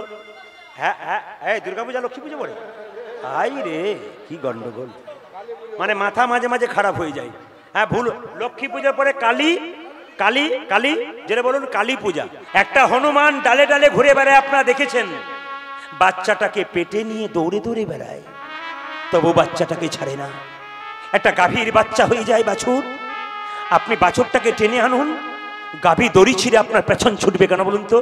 বাছুর আমি কাউকে দেবো না, ও যে আমার সন্তান। মায়ের এত অভাব থাকবে, মা খেতে পাবে না, তবু না খেয়ে সন্তানকে খাওয়াবে, এরই নাম মা। যতজন কীর্তন শুনতে এসছেন তাদের কাছে নিবেদন রইল, বাড়িতে সবাইকে সম্মান করুন আর না করুন, দুটো দেবদেবীকে সম্মান করুন, একজন বাবা, একজন মা। ভগবান কৃষ্ণ বলেছেন, ওরে সুদামা, বাবা মাকে ছেড়ে যে আমায় ভজনা করে, সে কোনোদিন আমায় পায় না। এ জগতে প্রথম গুরু পিতামাতা যার থেকে জন্ম পেলি, সে যদি কাঁদে আর আমাকে তুই যতই প্রসাদ দে, আমি একটুখানিও গ্রহণ করব না। দেখবেন অনেক ছেলে মেয়েরা আছে, নিজেরা ভালো কাপড় পরে ছেলে মেয়েকে দেয়, নিজের বৃদ্ধ বাবা আর বৃদ্ধাকে দেয় না। অষ্টমী পূজার সময়, দুর্গা পূজার সময় পুরনো কাপড় পরে বসে থাকে, দুটো খাবার আশায় বসে থাকে। মা দুর্গাকে যখন পুষ্পাঞ্জলি দিতে যায়, মা দুর্গা যেন বলতে চায়, মাটির প্রতিমা পুজিস রে তুই, আগে ঘরের মাকে পূজ গিয়ে। আপনাদের কাছে নিবেদন রইল, বাবা যদি ঘরের ছাদ হয়, মা হলো খুঁটি। এই দুটো যতদিন আছে বাড়ি সুন্দর থাকবে, আপনি আনন্দে সংসার ছেড়ে চলে যেতে পারবেন। কিন্তু যেদিন এরা চলে যাবে, সেদিন বুঝবে তোমার সংসারটাকে কতখানি আলো করে এরা ছিল। মা কাঁদাবেন না। যারা রাত্রিবেলায় কীর্তন শুনতে এসছেন বহু দূর থেকে, আপনাদের কাছে নিবেদন রইল, আপনারা যখন বাড়ি যাবেন তখন দেখবেন বাড়ির সবাই ঘুমোচ্ছে, একজন কিন্তু দরজা খুলছে আর বেরোচ্ছে, তিনি হলেন মা। বাড়িতে যদি কেউ রেগে না খায়, কোনো ছেলে, বাড়ির সবাই খেয়ে নেয়, একজন কিন্তু দরজার দিকে তাকিয়ে থাকে। লোকে বলে, দিদি তাকিয়ে আছো কেন, খাওনি? বলে, না আমার খোকা আসে নাই, খোকা না এলে আমি খাবো না। এর নাম হলো মা। মেয়েরা দেখবেন ভাই ফোটার সময় অনেকে বাপের বাড়ি যায় না। জিজ্ঞেস করি, দিদি তুমি বাপের বাড়ি যাও না কেন? মেয়েটা কাঁদতে থাকে, কেন যাও না? দিদি কেন যাচ্ছ না তুমি?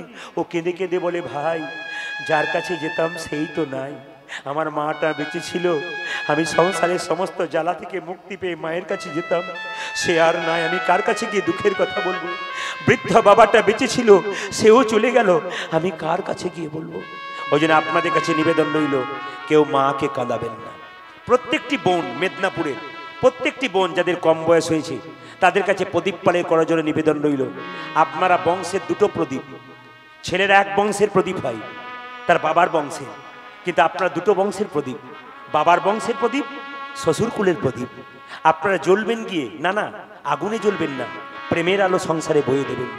জেনে নিন, আপনার বাচ্চা যেমন চিৎকার করে আপনাকে জ্বালায়, বাচ্চাকে দু থাপড় দিয়ে দিন, আবার বাচ্চাকে আদর করে কোলে নিয়ে নিন। আপনার সংসারে বৃদ্ধ বৃদ্ধা দুটো খারাপ কথা বলে ফেলবে, তাকে আপনি দুটো বলে দেবেন, আবার তাকে কোলে তুলবেন। এভাবেই তো আপনি মমতাময়ী মা হবেন। আপনি যেদিন প্রথম বাড়িতে ঢুকেছিলেন সেদিন আপনার শ্বশুরমশাই শাশুড়ি মা আপনাকে বলেছিল, আমার মা এসেছে গো, আমার বৌমা এসেছে, বৌমার সঙ্গে মা জুড়েছিল। সেই মায়ের মান যদি আপনি না রাখতে পারেন তবে মা নামের আপনি কলঙ্ক রেখে দেবেন।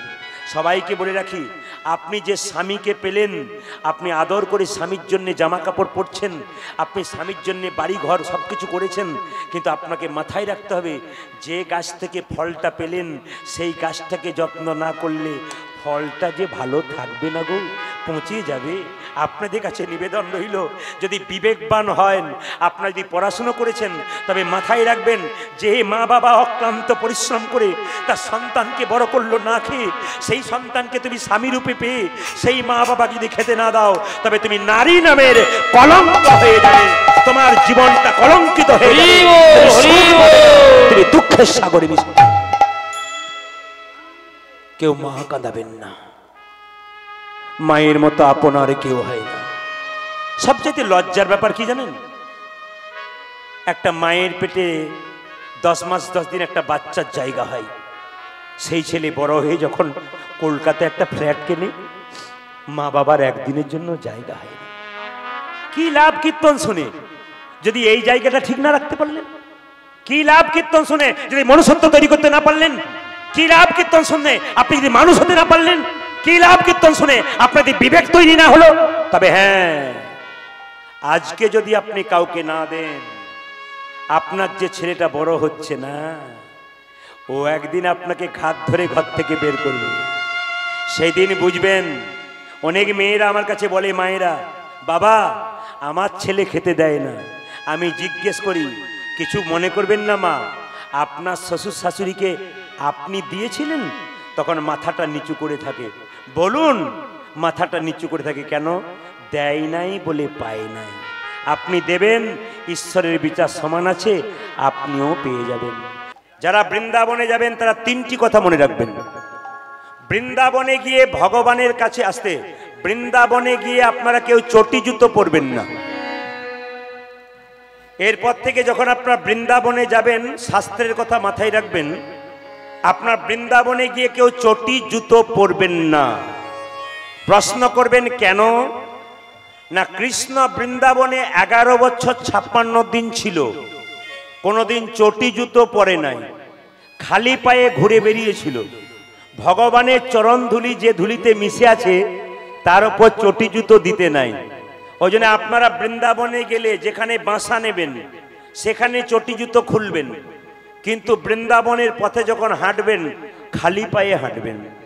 দ্বিতীয়, আমার কম বয়সের ছেলেদের কাছে নিবেদন রইল, যদি কোনোদিন বৃন্দাবনে তোমরা যাও, চুল দাড়ি বৃন্দাবনে কাটবে না। কম বয়সের ছেলেদের কাছে নিবেদন রইল, যদি কোনোদিন বৃন্দাবনে যাও, চুল দাড়ি কাটবে না। কেন? কৃষ্ণ 11 বছর 56 দিন বৃন্দাবনে ছিল, কোনোদিন চুল কাটে নাই। এই জন্য যদি কারো বৃন্দাবনে চুল মানত থাকে তবে আপনারা চুল কাটবেন অন্য জায়গায়, মানতটা চুলটা ভগবানকে দিয়ে দেবেন কলা পাতা করে। তৃতীয় হচ্ছে, মায়েরা, বৃন্দাবনে গেলে কৃষ্ণ 11 বছর 56 দিন বাঁকে বিহারী। ওখানে কৃষ্ণ রাজার ছেলে, দুঃখ বলে কি জিনিস সে জানে না, সদা সর্বদা আনন্দে থাকে। যদি তার না কাছে কেউ রাধে রাধে বলতে পারে সে বহুত খুশি হয়ে যায়। ওই জন্য বৃন্দাবনে গিয়ে আপনারা কৃষ্ণের কাছে কেউ কাঁদবেন না। কেন? আপনার বাড়ির বাচ্চা ছেলেটা সংসারে আনন্দে মেতে আছে, কিন্তু যদি তার মা বাবা ঝগড়া করে সেই ছেলের মনটা ভেঙে যায়, মাথা নিচু হয়ে যায়। বৃন্দাবনে গিয়ে বাঁকে বিহারীর কাছে কেউ যদি একবার কাঁদে, ভক্ত যদি ভগবানের কাছে কাঁদে ভগবানের খুব কষ্ট হয়। তাই বাঁকে বিহারীর কাছে কেউ কাঁদবেন না, ওখানে আনন্দেই থাকবেন। তবে বলে রাখি, যে যেখানে বসে আছেন ভগবানের কাছে কিছু চাইবেন না।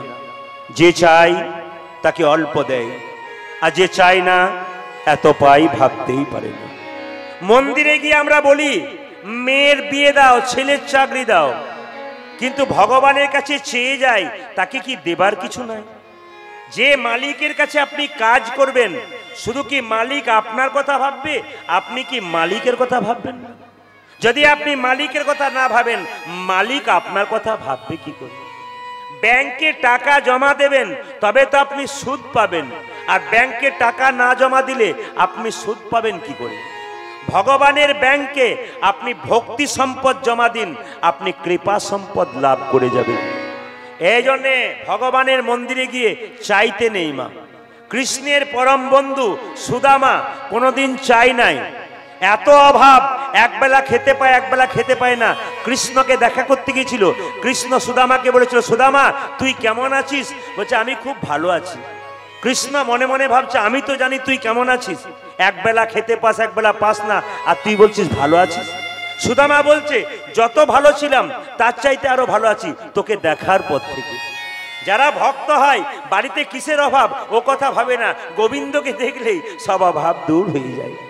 যারা প্রকৃত ভক্ত তারা ঘরের কথা চিন্তা করে না, এই দেহ ঘরটাকে গোবিন্দকে দেবার জন্যে তারা হরিনাম শুনতে থাকে। এই জন্য আজকে হরিবাসরে এসে আমি খুব খুশি হয়েছি। এই জন্যে আপনাদের মেদিনীপুরের এই জায়গাটাতে এত ভক্ত আছে এবং ভক্তগুলো এক মনে কীর্তন শুনতে পারে। আজকে সারাটা রাত্রি আপনারা গোবিন্দের জন্য দিয়ে যান। একদিন আপনার বিরাট বড় বিপদ হবে, আপনি উদ্ধার হয়ে যাবেন, আপনি ভাবতেই পারবেন না কেন হলো, আজকের দিনটার জন্য হয়ে গেল। আপনি আজকে যে হরিনামের ব্যাংকে নিজের দেহটাকে দিলেন, উলুধ্বনি হরিধ্বনি দিলেন, ভগবানের ব্যাংকে আপনার জমা হয়ে গেল। যেদিন বিপদে পড়বেন সেদিন আপনি উপকার পেয়ে যাবেন। এই জন্য মন্দিরে চাইতে নাই। আজকে আপনাদের আসরে যে ঘটনাটা ঘটবে আপনারা চমকে উঠবেন। সেই ঘটনাটা কি? একটি 8 বছরের বাচ্চাকে একটা যজ্ঞের মধ্যে কাঠ দেন, আপনার বেল কাঠ, আপনারা ঘি দেন, কিন্তু একটা যজ্ঞের মাঝে 8 বছরের বাচ্চাকে, ব্রাহ্মণ সন্তানকে একেবারে নিক্ষেপ করা হবে। লীলাটির নাম হবে নহুষ রাজা সাপমোচন অথবা নরমেধ যজ্ঞ। যজ্ঞের মধ্যে একটা বাচ্চাকে আহুতি দেওয়া হবে, দেখবেন আপনারা। এই লীলাটি শুনতে গেলে আপনাদের মন দিয়ে শ্রবণ করতে হবে। এই লীলাটির মধ্যে ছোট ছোট তত্ত্ব আছে, এই তত্ত্বগুলো ধরে নিয়ে যেতে হবে। আমার গুরুদেব বলতেন যে গরু যখন ঘাস খায় তখন খুব তাড়াতাড়ি খায়, কিন্তু এক সময় বসে বসে ধীরে ধীরে জাবর কাটে।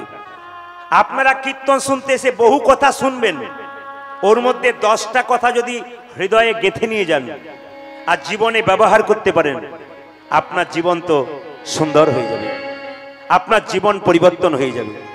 এই জন্য একটা একটা করে বলবো, আপনারা একটা একটা করে মন দিয়ে শ্রবণ করবেন যে যেখানে বসে আছেন। আর যারা সামনের দিয়ে এগোচ্ছেন আর বেরোচ্ছেন তাদের বলবো, খুব যদি অসুবিধা না হয় সামনের দিকে কেউ এগোবেন না, পেরোবেন না। কেন?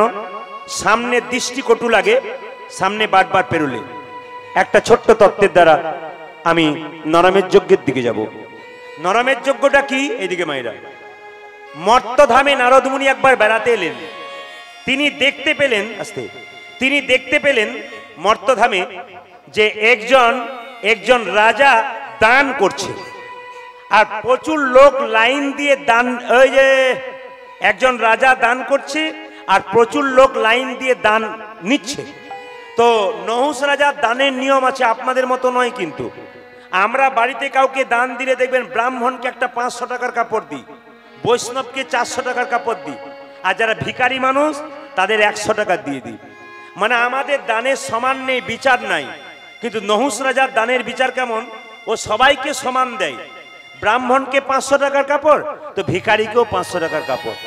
এখন নারদ মনে মনে ভাবলো, বাহ, আমি তো বহু দানি দেখেছি, কিন্তু এমন দানি দেখি নাই যে সব সময় মুখে হরিনাম করছে আর দান করছে। খবরটা একবার ভগবানকে দেওয়া যাক, ভগবান একবার পরীক্ষা করুক কেমন দানি বটে। মায়েরা, আপনি যখন ভক্ত হয়ে যাবেন অটোমেটিক ভগবান আপনার সামনে কোনো না কোনো ছন্দে আসবে, আপনি চিনতেই পারবেন না কি করে ভগবান এলো। কেন? আপনাকে পরীক্ষা করতে এলো আপনি কত বড় ভক্ত হয়েছেন। এই যে কীর্তনের আসরে আপনারা বসে আছেন, আসলে ভগবান কিন্তু অন্তর্যামী, সকলে ভেতরের কথা জানতে পারছে। আপনি মনে মনে কি ভাবছেন, ঘরের কথা ভাবছেন না হরির কথা ভাবছেন, এগুলো কিন্তু তিনি অন্তর থেকে জানতে পারছেন। এই জন্য আপনার ভেতরে কি আছে, যতক্ষণ কীর্তন শুনবেন এরকম ভাবে বসে বসে একনিষ্ঠভাবে হরি কথা শুনে যান, লাভ আছে আপনার। তো আপনি যখন দোকানে সোনা বিক্রি করবেন, স্বর্ণকার তো পরীক্ষা করে দেখবে এর মধ্যে খাদ আছে না সোনা আছে। লক্ষ্য করুন, নারদ মুনি গেল ভগবানকে খবরটা দেবার জন্য। প্রভু বলে কি, বৈকুণ্ঠ থেকে আমি একবার ভারতবর্ষে গেছিলাম মর্তধামে, দেখলাম একজন দানী দান করছে, তার মুখে হরিনাম, আর সবাইকে সমান দান করছে। আপনারা কাউকে দান করবেন তখন এক হাতে দান দিতে নাই, দিতে হয় ক হাতে, জোরে বলুন, দিতে হয় ক হাতে? দু হাতে। আপনি চাল দিচ্ছেন এইভাবে দেবেন, পয়সা দিচ্ছেন একটা হাতে, দু হাতে তো 1 টাকা দেওয়া যায় না, আপনি এই হাতে কানেকশন করে দেবেন। তাই দু হাতে দান দিলে এ দানের মান ভালো থাকে। যখন আপনার বাড়িতে কোনো ভিখারি গেল, আপনাকে বললো জয়নিতাই মা ভিক্ষা দাও, আপনি কিন্তু ভিক্ষাটা দেবার সময় চুপ করে দেবেন না। ও যেহেতু আপনাকে জয়নিতাই বলেছে, আপনি 1 টাকা দিন আর 10 টাকা দিন, এক মুষ্টি চাল দিন, তখন আপনি মুখে যদি জোরে বলতে না পারেন ধীরে ধীরে বলবেন জয়নিতাই, তবে দানের পূর্ণতা হবে। আপনার যদি নিতাই নাম না বলে, হরে কৃষ্ণ নাম না বলে চুপচাপ দিন, তাতেও ফল হবে, কিন্তু পরিপূর্ণ ফল নিতে গেলে আপনাকে, যখন আপনি দান করবেন জয় নিতাই বলে দান করবেন, তাহলে আপনার পূর্ণতা হবে কিন্তু, কিংবা হরে কৃষ্ণ নাম করে দান করবেন, আপনার পূর্ণতা হবে। তবে আপনাদের কাছে একটা নিবেদন রইল, চিরকাল তো আপনারা দান করেছেন, এবার থেকে আপনার বাড়িতে কোনো ভিখারি গেলে আপনার বাচ্চাকে দিয়ে দান করাবেন। মায়েরা যারা যেখানে বসে আছেন, এবার থেকে বাড়িতে ভিখারি গেলে বা রাস্তায় বাচ্চাকে সঙ্গে নিয়ে গেলে কেউ যদি কিছু চায়, আপনি ভিখারিকে দেবার সময় বাচ্চাকে বলবেন তুই দিয়ে দে। কেন? ছেলেকে দেওয়াতে শিখলে ভবিষ্যতে ছেলে আপনাকে দেবে, আর ছোট থেকে ছেলেকে এরকম শেখাবেন তো বড়তে ছেলে আপনাকে এরকম করে দেবে। যেমন আমাদের এদিকে আমাদের একটা জায়গাতে একটা বাচ্চা ছেলেকে তার মা বলছে, এই দেখ টিফিন বক্সে টিফিন দিলাম, স্কুলে যাবি, নিজে খাবি, কাউকে দিবি না। ছেলেটা বলছে, মা আমার পাশে যারা বসে থাকে গরিবের ছেলে, তার মা টিফিন করে দিতে পারে না, আমার ইচ্ছা হয় 4টে পরোটা তুমি দাও, আমি একটা খাই, ওদের 3 জনকে একটা করে ভাগ করে দিই। তোর মা বলে আমি খেটে খেটে মরবো আর তুই লোকের ছেলেকে খাওয়াবি? এই দেখ শুনে রাখ, নিজে খাবি, কাউকে দিবি না। ছেলে কান ধরে বলছে, মা নিজে খাবো, কাউকে দেবো না, নিজে খাবো, কাউকে দেবো না। ছেলে যখন বড় হলো, চাকরি পেলো, বিয়ে করলো, নিজে খেলো, মা বাবাকেই দিল না। জিজ্ঞেস করছে ছেলেকে তার বাবা মা, দিলি না কেন? বলছে, বাবা মা তো ছোটবেলা থেকে আমাকে শিখিয়েছে নিজে খাবি, কাউকে দিবি না, এই জন্য সে নিজে খাই, কাউকে দেয় না। যদি ছোট থেকে বাচ্চাকে ভালো অভ্যাস করাতে পারেন, তবে আপনার বাচ্চা কিন্তু ভালো কাজ করবে। কারণ রামকৃষ্ণ পরমহংসদেব বলেছেন যে বাচ্চার মন হচ্ছে কচি বাঁশের মতো, আপনি বাঁশকে যেদিকে বাঁকাবেন সেদিকে বাঁকবে, বাঁশ মোটা হয়ে গেলে আর কিন্তু বাঁকবে না। এই জন্য বাচ্চাকে শিক্ষা দিতে গেলে আপনি বাচ্চা থেকে দেবেন, বাচ্চা ভালো হবে। আর ছেলের 21 বছর 22 বছর বয়স হয়ে গেল, যতই ভালো কথা বলুন, ছেলে এক কানে বের করবে, এক কানে ঢুকিয়ে রাখবে। এই জন্য আপনাদের কাছে নিবেদন রইল যে শিক্ষা যদি দিতে হয়, চাণক্য পণ্ডিত বলেছে বাড়ির বাচ্চাদের 5 বছর পর্যন্ত কোনো দোষ ধরবে না, খেলবে, পড়বে, ভাঙবে, কিচ্ছু বলবে না, কিন্তু 5 থেকে 15 পর্যন্ত ছেলে মেয়েকে শাসনের চোখে রাখবে। খুব ভালো ভালো কথাগুলো শুনে নেবেন। 5 থেকে 15 পর্যন্ত ছেলে মেয়েকে শাসনের চোখে রাখবেন, নইলে ছেলে মেয়ে বিগড়ে যাবে। যখন ছেলে মেয়ের বয়স 16 হয়ে যাবে, তখন কি করবেন? তার সঙ্গে বন্ধুর মতো ব্যবহার করবেন। পুত্র মিত্র বদাচরিত, বন্ধুর মতো ব্যবহার করলে দেখবেন এক সময় সে আপনার মনের কথা আপনাকে খুলে বলবে।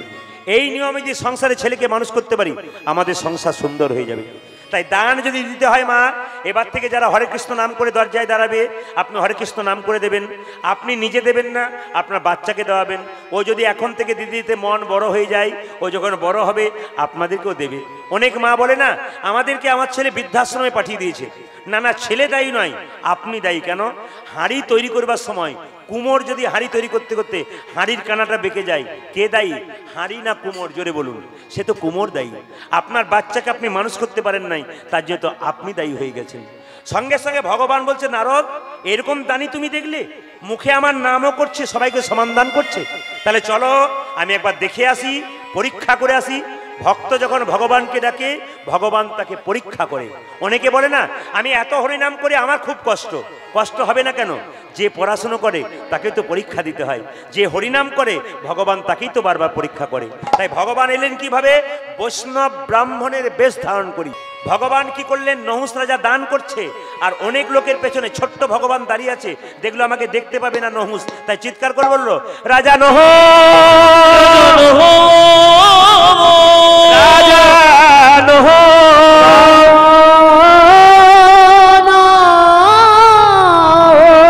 ভাইরা, নহুষ রাজা দান করছিল, চমকে উঠলো। কে কে আমায় এমন করে ডাকলো? কে ডাকে আমায়? কে ডাকে ডাকে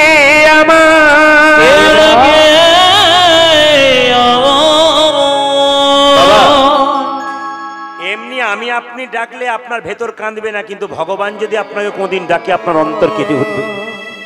রাজা নহুষ কেঁদে কেঁদে বলছে কে তুমি?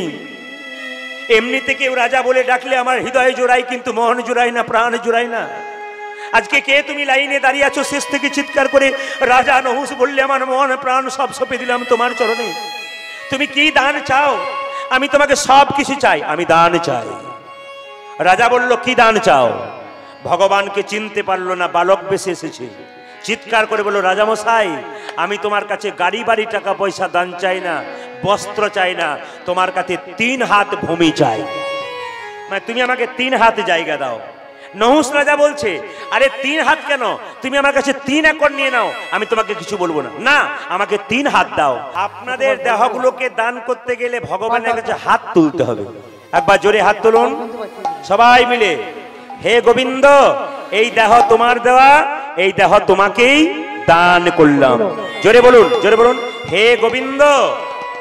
জোরে বলবেন হে গোবিন্দ, এ দেহ তোমার দেওয়া, এ দেহ তোমার দেওয়া, তোমাতেই দান করিলাম।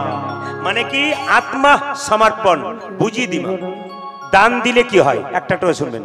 সুযোগ যখন আজকে পেয়েছেন, এই সুযোগ আপনারা কেউ হারাবেন না। আজকে নহুষ রাজা গাইছে হরিদিন কবে মোর হবে বলো, দিন কবে মোর হবে, আমি আশায় আশায় বসে রইলাম, তোমার দেখা পাবো কবে বলো, দিন কবে মোর হবে বলো, দিন কবে মোর হবে। আসা যাওয়া ভবের মাঝে প্রভু তোমায় ডাকা হলো না, যা চাইব বলে ভেবেছিলাম চাওয়া হলো না হরি, দিন কবে মোর হবে বলো, দিন কবে মোর হবে। আচ্ছা আপনারা বলবেন, এখন আসর উঠে কেউ পয়সা দেবেন না, আপনি এসছেন ভালো করেছেন, আর কেউ আসবেন না, শেষে দেবেন, কীর্তনে ডিস্টার্ব হয়। আসুন 1 মিনিট আসুন, আপনারা মায়েরা মন দিয়ে শুনবেন। আচ্ছা বলুন তো, মায়ের পেটে যখন বাচ্চা থাকে মাথাটা নিচের দিকে না ওপর দিকে? জোরে বলবেন আপনারা, একটু ভেবে বলুন। মায়ের পেটে বাচ্চা থাকে মাথা নিচের দিকে না ওপর দিকে? জোরে বলুন। মাথা নিচের দিকে, পাগুলো ওপর দিকে। আমরা যেদিন ভগবানের কাছে ছিলাম, মায়ের পেটে ছিলাম, 7 মাস বয়সে কৃষ্ণ গর্ভের মধ্যে সবাইকে দেখা দেয়। ওই জন্য 7 মাস বয়সে দেখবেন সাদ খাওয়ানোর নিয়ম। সবাই শুনে নিন, 7 মাস বয়সে সাদ খাওয়ানো হয় কেন? সেদিন গর্ভের মধ্যে কৃষ্ণ সবাইকে দেখা দেয়, ওই জন্য ওইটা হচ্ছে সাদ খাওয়ানোর সময়। সেদিন কৃষ্ণের প্রসাদ নিয়ে যাওয়া হয়। আমিষ খাবার যদি আপনি নিয়ে যাবেন তবে দুষ্ট ছেলের জন্ম নেবে, আর যদি আপনি নিরামিষ খাবার নিয়ে যাবেন সাদ, তবে আপনার ভক্ত সন্তান জন্ম নেবে। আমাদের ওখানে 7 মাস বয়সে কোনো কোনো মেয়ে বাচ্চা থাকলে শাস্ত্র বলছে যে মাসে আমিষ খান আর না খান, অন্তত 7 মাস বয়সে 30টা দিন আপনি নিরামিষ খান। কেন? সেই মাসে যে কোনো দিন কৃষ্ণ গর্ভের মধ্যে সন্তানকে দেখা দেয়, সেই মাসটাতে নিরামিষ খান। কিন্তু সাধুগুরু বৈষ্ণবের উচ্ছিষ্ট প্রসাদ খান, আপনাদের লাভ আছে। কিন্তু সবচাইতে লজ্জার ব্যাপার, অনেক মেয়েরা 7 মাস পেটে বাচ্চা থাকে, ফুচকার দোকানে ফুচকা খায় আর যত ফচকে ছেলের জন্ম দেয়। আজকে হিন্দুর ঘরে বহু ফচকে ছেলের জন্ম হচ্ছে কেন? যত ফুচকা খাচ্ছে 7 মাস বয়সে তত ফচকে ছেলের জন্ম হচ্ছে। মায়েরা, কথা দিলাম ভগবানকে তোমার নাম করব, নাম করার কথা দিয়ে রাখতে পারলাম না। আসা যাওয়া ভবের মাঝে প্রভু তোমায় ডাকা হলো না, যা চাইব বলে ভেবেছিলাম চাওয়া হলো না। হরি দিন কবে মোর হবে, বলো দিন কবে মোর হবে। এই গানটা গাইতে গাইতে আস্তে আস্তে বয়স হয়েছে তো এমনি করে গাইছে। পার কর হে আমায় পারে দয়া, পার কর হে আমায় পারে দয়া। তুমি পারের কর্তা, তুমি পারের কর্তা, নিয়ে বার্তা আমি তোমার চরণ কাঙ্গা। পার কর হে পারে দয়াল, হরে পার কর হে পারে দয়াল। রাজা নহুষ এই কথা বলতে বলতে যে 3 হাত জায়গা ভগবানকে দান করেছিল, ওই 3 হাত জায়গাতে শরীরের ক্ষমতা না পেয়ে আছাড় খেয়ে পড়ল। আর যেই না আছাড় খেয়ে পড়ল, আকাশবাণী হলো, রাজা নহুষ এ তুমি কি করিলে,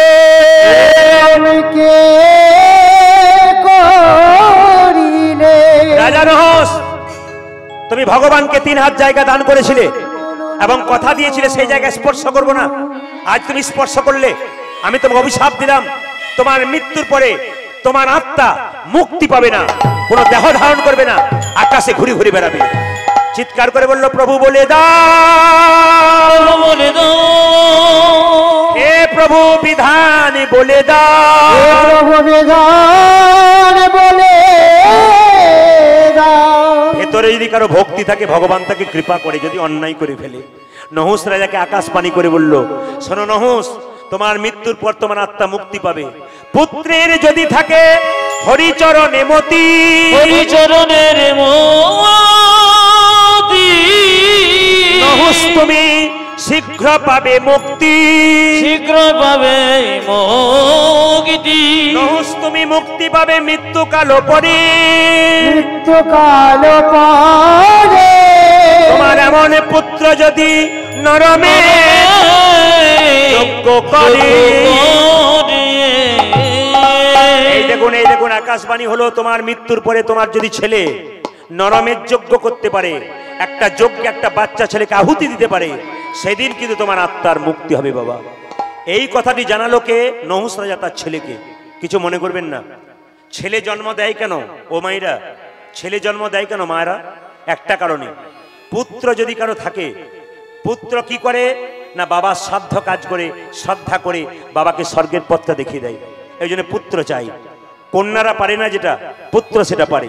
তো নহুষ রাজার একমাত্র পুত্র, সে চিৎকার করে বলল, বাবা আমি কথা দিলাম, আমি তোমার আদেশ যদি পালন না করিতে পারি, জ্বলন্ত আগুনে আমার জীবন দিব ডারি, জীবন দেব। এখন নহুষ রাজা মারা গেছে বলে তার ছেলে যজাতি গুরুদেবের কাছে গিয়ে বললেন, গুরুদেব আমি যে নরমের যজ্ঞ করব তার বিধান কি? বলছে, শোনো, নরমের যজ্ঞ করতে গেলে এই নিয়মগুলো জেনে নাও, মায়েরা জেনে নিন। সোনার থালা চাই, সোনার ঝাঁটা চাই, আর কি চাই মা? আর কি চাই? পাটের কাপড় চাই। আপনাদের বাড়িতে কোনো ব্রাহ্মণ বৈষ্ণব এলে তাকে বরণ করতে হয় কি দিয়ে? কাপড় দিয়ে। যাবার সময় দক্ষিণা দিতে হয়, আগে সোনা দিত, একটা থালা দিতে হয়, কিছু একটা দিতে হয়, দিলে দান করলে লাভ হয়। কেন? বৈষ্ণবকে দান করলে আখেরে আপনার লাভ আছে। এবার যে নিয়মটা বললো ওতে কিন্তু চমকে গেল কে? রাজা যজাতি। এই জিনিসটা চাই কি? তুমি যে নরমের যজ্ঞ করবে তার জন্য কেমন ছেলে চাই? অষ্টম গর্ভের, অষ্টম বর্ষের দ্বিজমানে ব্রাহ্মণের ছেলে। ও মাইরা, যে ছেলেটাকে যজ্ঞে দেওয়া হবে সেই ছেলেটা বয়স কত হতে হবে? 8 বছর। জোরে বলুন, ক বছর বললাম? একটু জোরে বলুন, একটু জোরে বলুন। যে ঘুমাচ্ছে সে বলুন, ক বছর বললাম? 8 বছর। আচ্ছা, আর অষ্টম গর্ভের সন্তান চাই। আর জাতিতে কোন জাতি হওয়া চাই? জোরে বলুন ব্রাহ্মণের। গায়ের রংটা হতে হবে কৃষ্ণের গায়ের মতো। আচ্ছা বলুন তো কৃষ্ণের গায়ের রং সাদা না হলুদ? হলুদ না? আর একজন বলছে সবুজ। আচ্ছা আচ্ছা, বাহ, খুব ভালো। তবে শুনে কোন কৃষ্ণের গায়ের রংটা কেমন? চৈতন্য চরিতামৃত বললো আকাশে যখন প্রচন্ড মেঘ আসে, এইবার জল নামবে, এইরকম যে রং আকাশের সেইটা হচ্ছে কৃষ্ণের গায়ের রং। যখন প্রচন্ড মেঘ করেছে বৃষ্টি আসবে ওই রং। আর মুখে যেন কৃষ্ণ কৃষ্ণ নাম হবে। আপনার সবাই মিলে একবার মুখে নাম করে নিন তো, সবাই মিলে হাত তুলে কৃষ্ণ কৃষ্ণ, সবাই মিলে একসঙ্গে প্রেম সে একসঙ্গে সবাই কৃষ্ণ কেশব কেশব। আপনাদের এখান থেকে লাইভ দেখাচ্ছে, এই লাইভ বহুদূর পর্যন্ত দেখতে পাচ্ছে। আর আমার যে ক্যামেরা এসছে মা মনসা চ্যানেল, আপনারা ইউটিউবে সার্চ করবেন প্রদীপ পাল মা মনসা চ্যানেল, প্রচুর নতুন নতুন গান পাবে। ও কিন্তু আজকে লাইভ দিয়ে আপনাদের হাত তোলা দেখছে আর তালি দেখছে। কেন? এটা কিন্তু আপনাদের গোটা ভারতবর্ষের মানুষ দেখবে আপনারা কেমন তুলছেন, কেমন তালি দিচ্ছেন। যদি কেউ না দেন আর একজন দেন, 4 দিন পরে যখন গানটা ছাড়বে তখন বলবে দেখ আমি কেমন দিয়েছিলাম, তুই দিস নাই, তোর হাত ওঠে নাই। তাই সবাই মিলে হাত তুলুন একসঙ্গে কৃষ্ণ কেশব কেশব। আমি বলবো আপনারা একবার বলে নেবেন, আমি বলবো আপনারা এরা বলবে না। বলুন কৃষ্ণ কেশব, বলুন কৃষ্ণ কেশব সুধা মাখা এই নাম, হরি নাম মধু মাখা এই নাম। খুব ভক্তি করে বলবেন কৃষ্ণ কেশব, বলুন কৃষ্ণ কেশব জোরে। সুধা মাখা এই নাম, হরি নাম মধু মাখা এই নাম। আপনার দারুণ গাইছেন। আপনাদেরকে আগে কীর্তনের দল ছিল নাকি? তালি দেবেন তারা ভালো করবেন, যারা তালি দেবেন না তাদের একটা গন্ডগোল হবে। কি বলুন তো? যে তালি দেবে না কাল থেকে স্বামী স্ত্রীর মধ্যে গন্ডগোল, যাতে স্বামী আসতে যাতে স্বামী স্ত্রীর মধ্যে ঝগড়া না হয় তার জন্য একটা মন্ত্র বলে দেবো। বলবো না বাদ দিয়ে দেবো? বাবারে মায়েরা বলছেন বলুন বলুন, ওই জন্য তো কীর্তন শুনতে আসা। আর যত ঝঞ্ঝাট তো ওনার সঙ্গে, বাকি তো কারো সঙ্গে নাই। কিন্তু জেনে নিন মায়েরা, যাকে বেশি ভালোবাসা যায় তার সঙ্গেই বেশি, জোরে বলুন, অভিমান করা যায়। দাদারা মনে মনে ভাবছেন কি যে হয়, বাড়ি না গেলে আপনি বুঝবেন না। হরে কৃষ্ণ। এদিকে স্বামী স্ত্রীতে ঝগড়া হবে না, একটি মন্ত্র বলে দিই, জেনে নিন। বলছে ভজন আর ভজন যদি একসঙ্গে করা যায় আপনাদের ঝগড়া কোনোদিন হবে না। বেলা 3টের সময় স্বামী আসবে, তাকে দেবেন, একসঙ্গে ভোজন করবেন, ঝগড়া নাই। আর যদি মনে করেন ও আসবে 3টে, আমি বিউটি পার্লার থেকে এলাম, ভালো খাবো ভালো পরবো, ডিজাইন খারাপ হয়ে যাবে, তাহলে আপনার ঝগড়া হয়ে যাবে। আর যদি সন্ধ্যাবেলায় বসে একসঙ্গে ভজন করতে পারেন ভগবানের, তাহলে ঝগড়া আপনাদের হবে না। তবে জেনে নিন, এ সংসারে কোন স্বামী স্ত্রী সবচাইতে সুখী, কোন দম্পতি সবচাইতে সুখী বলবো, শুনে নিন। যার স্ত্রী হলো বোবা আর যার স্বামী হলো কালা, তার নাই কোনো জ্বালা আছে। যার স্ত্রী বোবা আর যার স্বামী কালা, তার নাই কোনো জ্বালা আছে। হ্যাঁ, আচ্ছা, যার স্ত্রী বোবা আর যার স্বামী, ঠিক আছে, যার স্বামী কালা, নাকি নাকি লাভ আছে।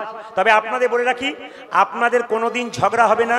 একটি নিয়ম বলে যাই, ভালো করে শুনে নেবেন যে যেখানে আছেন। এই যে বাঁ দিকে যে খোল বাজাচ্ছে, একে দেখতে পাচ্ছেন?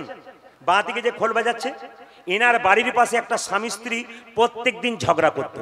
এখন দেখুন, একটা পাড়াতে যদি স্বামী স্ত্রী বারবার ঝগড়া করে, পাড়ার লোকেরা তেতো হয়ে যায় না? তেতো খালি ঝগড়া করছে, ওখানে বলি না, খালি ঝগড়া করছে, আমাদের ছেলে মেয়েগুলোর মাথা খাবে। মেয়েটা কি ঝগড়া করে জানেন? স্বামী যদি সন্ধ্যে 7টায় আসার কথা 9টায় আসে না, মাথা গরম হয়ে যায়। স্বামী দুটো বললে ও 25টা গালাগাল দিয়ে দেয়। এখন দুজনে মিলে সিদ্ধান্ত নিয়েছে, পাশের বাড়ি একটা মেয়ে বলল তোদের কোনোদিন ঝগড়া হবে না, ওই দেখ পাশে একটা সাধু বাবা এসছে, ওর কাছে যাবি, ও মন্ত্র বলে দেবে, দেখবি ঝগড়া হবে না। আপনাদের সেই মন্ত্রটা একটু বলে দিই, আপনাদেরও কোনোদিন ঝগড়া হবে না, মানে বুদ্ধিটা শিখিয়ে দিই। এখন এদিকে তাকান, সাধু বাবার কাছে গেছে, সাধু বাবার কাছে স্বামী স্ত্রীতে গেছে। সাধু বাবা বলছে মা মা কেন এসেছিস? তখন মেয়েটা বলছে বাবা, মানে কিছু বুঝলেন? বাবা বলে কি হচ্ছে তোদের? বলছে ওর সঙ্গে খালি আমার ঝগড়া হয়, তখন সাধু বাবা বলছে দুটো হাঁড়ি একসঙ্গে থাকলে মাঝে মাঝে ঠোকাঠুকি লাগতে পারে, স্বামী স্ত্রীর মাঝে মাঝে হয়, ওটা নিজের মধ্যে মেটাতে হয়, পঞ্চায়েত পর্যন্ত যেন না যায়, নিজেদের মধ্যে মিটিয়ে নিবি। তখন সাথী বলছে বাবা আপনি এমন একটা উপায় বলুন যেন ঝগড়া না হয়। সাধু বাবা তো অন্তর্যামী, তিনি চালাকি করে বললেন আচ্ছা কে বেশি ঝগড়া করে? মেয়েটা তখন তার স্বামীকে দেখাচ্ছে। কিছুক্ষণ পরে স্বামীটাকে বলছে এই কে বেশি ঝগড়া করে? স্বামীটা তখন স্ত্রীকে দেখাচ্ছে। সাধু বাবা তো অন্তর্যামী, উনি বুঝতে পেরে গেছেন যে মেয়েটাই বেশি ঝগড়া করে। তখন ইশারা করে ছেলেটাকে বলছে তুই বাড়ি যা, বাড়ি যা, আমি ব্যবস্থা করে দিচ্ছি। সঙ্গে সঙ্গে সাধু বাবা মেয়েটাকে বলছে বস, চোখ মুজে বস। মেয়েটা বসেছে, কি করছে দেখুন। সাধু বাবা এক বোতল জল নিয়েছে, বলছে মা তোদের আর কোনোদিন ঝগড়া হবে না, এই দেখ মন্ত্রপুত জল, ফুসফুস করে মন্ত্র পড়ে দিয়েছে। বলছে এই মন্ত্রপুত জলটা নিয়ে যা, নিয়ে যাওয়ার পর তোর স্বামী যখন সন্ধ্যে 7টার জায়গায় 9টায় আসবে, তোর মাথা গরম হয়ে যাবে, তখন তুই কি করবি? কিছুই বলবি না, এই জলটাকে হাতে নিবি, মুখে ঢোকাবি, গিলবিও না, ফেলবিও না। কিছু বুঝলেন? কিছু বুঝেছেন? গিলবি না মানে কি? আর ঝগড়া হবে? বলুন আর ঝগড়া হবে? বলছে গিলবিও না, ফেলবিও না, তার মানে বোবার শত্রু নাই। এবার আপনাদের যে কথাগুলো বলবো, দান যদি হয় নরমের যজ্ঞে, তাহলে দান আপনারা করবেন। একটু আমাকে বলবেন যে দান দেয় তার হাতটা ওপরে থাকে না নিচে থাকে? জোরে বলুন। বাহ। যে দান দেয় তার হাতটা কোথায় থাকে? জোরে বলুন। ওপরে। আচ্ছা বলি, এই দিকে দেখান, এইদিকে দিকে, ওইদিকে নয়। হরে কৃষ্ণ। হরিনাম একজন শুনতে চায়, হরিনাম একজন বাধা দিতে চায়। যে হরিনাম শোনে তাকে ভক্তি ভরে শুনতে দিন, বাধা দিলে অপরাধের ভাগী আপনি হবেন।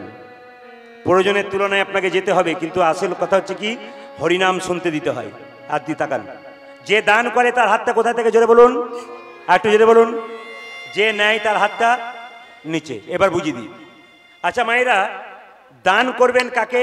সৎ পাত্রে, যাকে তাকে দান করবেন না। এই যে কমিটির ছেলেরা অক্লান্ত পরিশ্রম করে অনুষ্ঠান করছে, এরা কিন্তু খুব কম বয়সী ছেলে। আমি এসে থেকে দেখেছি এদের ভদ্রতা, এদের বিনয়ী ভাব, আমি ভক্তিতে আপ্লুত হয়ে গেছি। যে বাড়িতে বাসা দিয়েছে আর যাবার সময় থেকে যেভাবে সম্মান করেছে, তাতে আমি ঈশ্বরের কাছে প্রার্থনা করে যাব প্রতি বছর লক্ষ্মী পুজোতে সুন্দর সুন্দর অনুষ্ঠান আপনাদের উপহার দেবে। নিতাই গৌর হরি বল, হরি বল। শুধু আপনাদের কাছে একটা নিবেদন রইল, আস্তে আস্তে আপনাদের কাছে একটা নিবেদন রইল, দানের হাতটা ওনাদেরকে বাড়িয়ে দেবেন। দেখবেন ওরা অনেক কিছু করে দেখাতে পারে, এরা এমন কিছু করে দেখাতে পারে যা আপনি চমকে যাবেন। আগেকার লোকেরা করাতে পারতো না, এখনকার ছেলে মেয়েরা খুব সুন্দর কাজ করায়। লক্ষ্য করবেন মায়েরা, আসলে দান দিতে হবে সৎ বাবা, দান দিতে হবে কোন পাত্রে? সৎ সৎ পাত্রে। আচ্ছা আমি একটা ছোট্ট প্রমাণ দিয়ে দিই। আমার বাড়ি কিন্তু বীরভূম, কিন্তু আমি বাস করি ঝাড়খণ্ডের কাছে, মানে আমার বাড়ি থেকে 2 কিলোমিটার দূরে ঝাড়খণ্ড। তো লক্ষ্য করুন, ওখানে নিয়ম হচ্ছে যখনই কীর্তন হবে না, বৈষ্ণব মানুষরা একজন মানুষ একটা থালা নেবে, একটা প্রদীপ নেবে, তিলক নেবে, ওই তিলকটা সবাইকে দেবে, প্রদীপটার আঁচ একটু হাতে করে নেবে। নেওয়ার পরে কি করবে? সবাই 5 টাকা 10 টাকা করে দান করবে, সবাই 5 টাকা 10 টাকা দান করবে। তো দেখতে পাচ্ছি মায়েরা সবাই 5 টাকা 10 টাকা 20 টাকা দান করছে, ওদের মাঝে একজন কয়েকশো কোটি টাকার লোক বসে আছে সাদা পাঞ্জাবি ধুতি পরে। তো আপনারা আমার দিকে তাকান, সবাই দান দিচ্ছে, ওই কোটি টাকার লোকটা কি করছে দেখুন, এইদিকে এইদিকে এইদিকে, ওই কোটি টাকার লোকটা পকেটে হাতটা ভরেছে আর এমনি এমনি এমনি করছে। তা আমি মনে মনে ভাবলাম এমনি এমনি করছে কেন? আসলে বেরোচ্ছে না হাতটা, কেন? বাছাবাছি চলছে, ছোটটা দেবো না বড়টা দেবো, মানে 5 টাকার কয়েনটা দেবো না 2 টাকার কয়েনটা দেবো। ভগবান বলছে ওরে খেপা, তোর পকেটে কত আছে ওটাও জানি, তোর ব্যাংকে কত আছে ওটাও জানি, এমন পোকা লাগা বেগুন দিয়ে দেবো না, নার্সিং হোম আর ঘর করে করে বেড়াবি, তখন বুঝবি তোর ছোট বড় মেজো সব বেরিয়ে যাবে। দান যদি দিতে হয় কাকে দেবেন? একজন ভিখারি এসে বলল মা 10 দিন খাই নাই, মিথ্যে কথা বলছে। আজকালকার যুগে এমন লোক নাই যে 10 দিন খাই নাই। আপনাকে কোনো একজন মাতাল এসে বললো মা 100 টাকা দাও, আমি 10 দিন খাই নাই, আপনার মন গড়ে গেল, 50 টাকা দিলেন, ও মদ খেয়ে নেবে। কিন্তু একজন বৈষ্ণব যদি এসে বলল মা 1 মুষ্টি চাল দাও, আপনি যে 1 মুষ্টি চালটা দিলেন, ওই চালটা বৈষ্ণব বাসাতে নিয়ে গিয়ে 3টা ইট পেতে উনুন তৈরি করে প্রসাদ তৈরি করে ভগবানের চরণে দিয়ে বলে, হে গোবিন্দ, এটা আমার নয়, যে দিয়েছে তার পরিবারের যেন মঙ্গল। এই জন্যে আপনাদের জানতে হবে আসল দানের জায়গাটা কোথায়। আমার বাচ্চা ছেলেগুলোকে বলবো, আসল দান কোথায় দিতে হবে। যে ভিখারি চলতে পারছে না, চোখে দেখতে পাচ্ছে না, তুমি না খেয়ে 20টা টাকা ওকে দাও, কিংবা বলো চলো দোকানে তোমাকে পেট ভরে খাইয়ে দেবো, তুমি খাও, টাকা নেওয়ার দরকার হবে না। এভাবে কাজ করবে, দেখবে তোমাদের মঙ্গল হবে। কোনটা খোঁড়া লোক চলতে পারছে না, ও রোজগার করতে পারে না, তুমি খাবে না সেই দিন, 10 টাকা ওকে দাও, ঈশ্বরের খাতায় তোমার নাম লেখা থাকবে। কিন্তু জীবনে কোনোদিন বলবে না আমি তোমাকে দিয়েছি, দিয়ে ভগবানকে বলবেন প্রভু আরো দাও, যেন মানুষকে দিতে। এই প্রার্থনা আপনারা করবেন। আর একটা কথা আপনাদের বলে যাই, মেয়ের বিয়ে দিচ্ছেন, ছেলের বিয়ে দিচ্ছেন, ডিভোর্স কেন হচ্ছে? মেয়ের বিয়ে দিচ্ছেন, কম বয়সে বিধবা কেন হচ্ছে? মেয়ের বিয়ে দিচ্ছেন, সংসারে অশান্তি হচ্ছে কেন? কারণ আছে, ভুল করছেন আপনারা। এই ভুলগুলোকে ঠিক করা কীর্তনিয়াদের কাজ। আপনাদের শিখিয়ে দিই, মেয়ের বিয়ে 7 দিন আগে কথাগুলো ভালো করে নজর দেবেন, হৃদয়ে গেঁথে নিয়ে যাবেন, এরপর থেকে ব্যবহার করবেন। আপনার ছেলে মেয়ের সংসার হবে, কোনো বিভেদ হবে না, কোনো অবিচার হবে না, কোনো অন্যায় হবে না, কোনো কিচ্ছু হবে না। একটা কাজ করবেন, মেয়ের বিয়ে 7 দিন আগে কিংবা ছেলের বিয়ে 7 দিন আগে যারা ভগবানকে দিয়ে খায়, সেই পরম বৈষ্ণবকে নিমন্ত্রণ করে সেবা করা। যে ভগবানকে দিয়ে প্রত্যেক দিন খায়, ওরা হলো বৈষ্ণব। ওদেরকে ডেকে প্রথমে আপনি 7 জন কি 10 জনকে ডেকে অন্নপ্রসাদ খাওয়ান। শেষে জিজ্ঞেস করবেন, বাবা খাবার কেমন হলো? উনি বলবেন, মা খাবার বলতে নাই, প্রসাদ। যদি নুন মাখানো হয়ে যায় তবু কি বলে, আহ অমৃত খেলাম গো। যাবার সময় কি প্রেজেন্টেশন দেয় জানেন? ওদের কাছে টাকা পয়সা নাই, আশীর্বাদটা কি দেয়?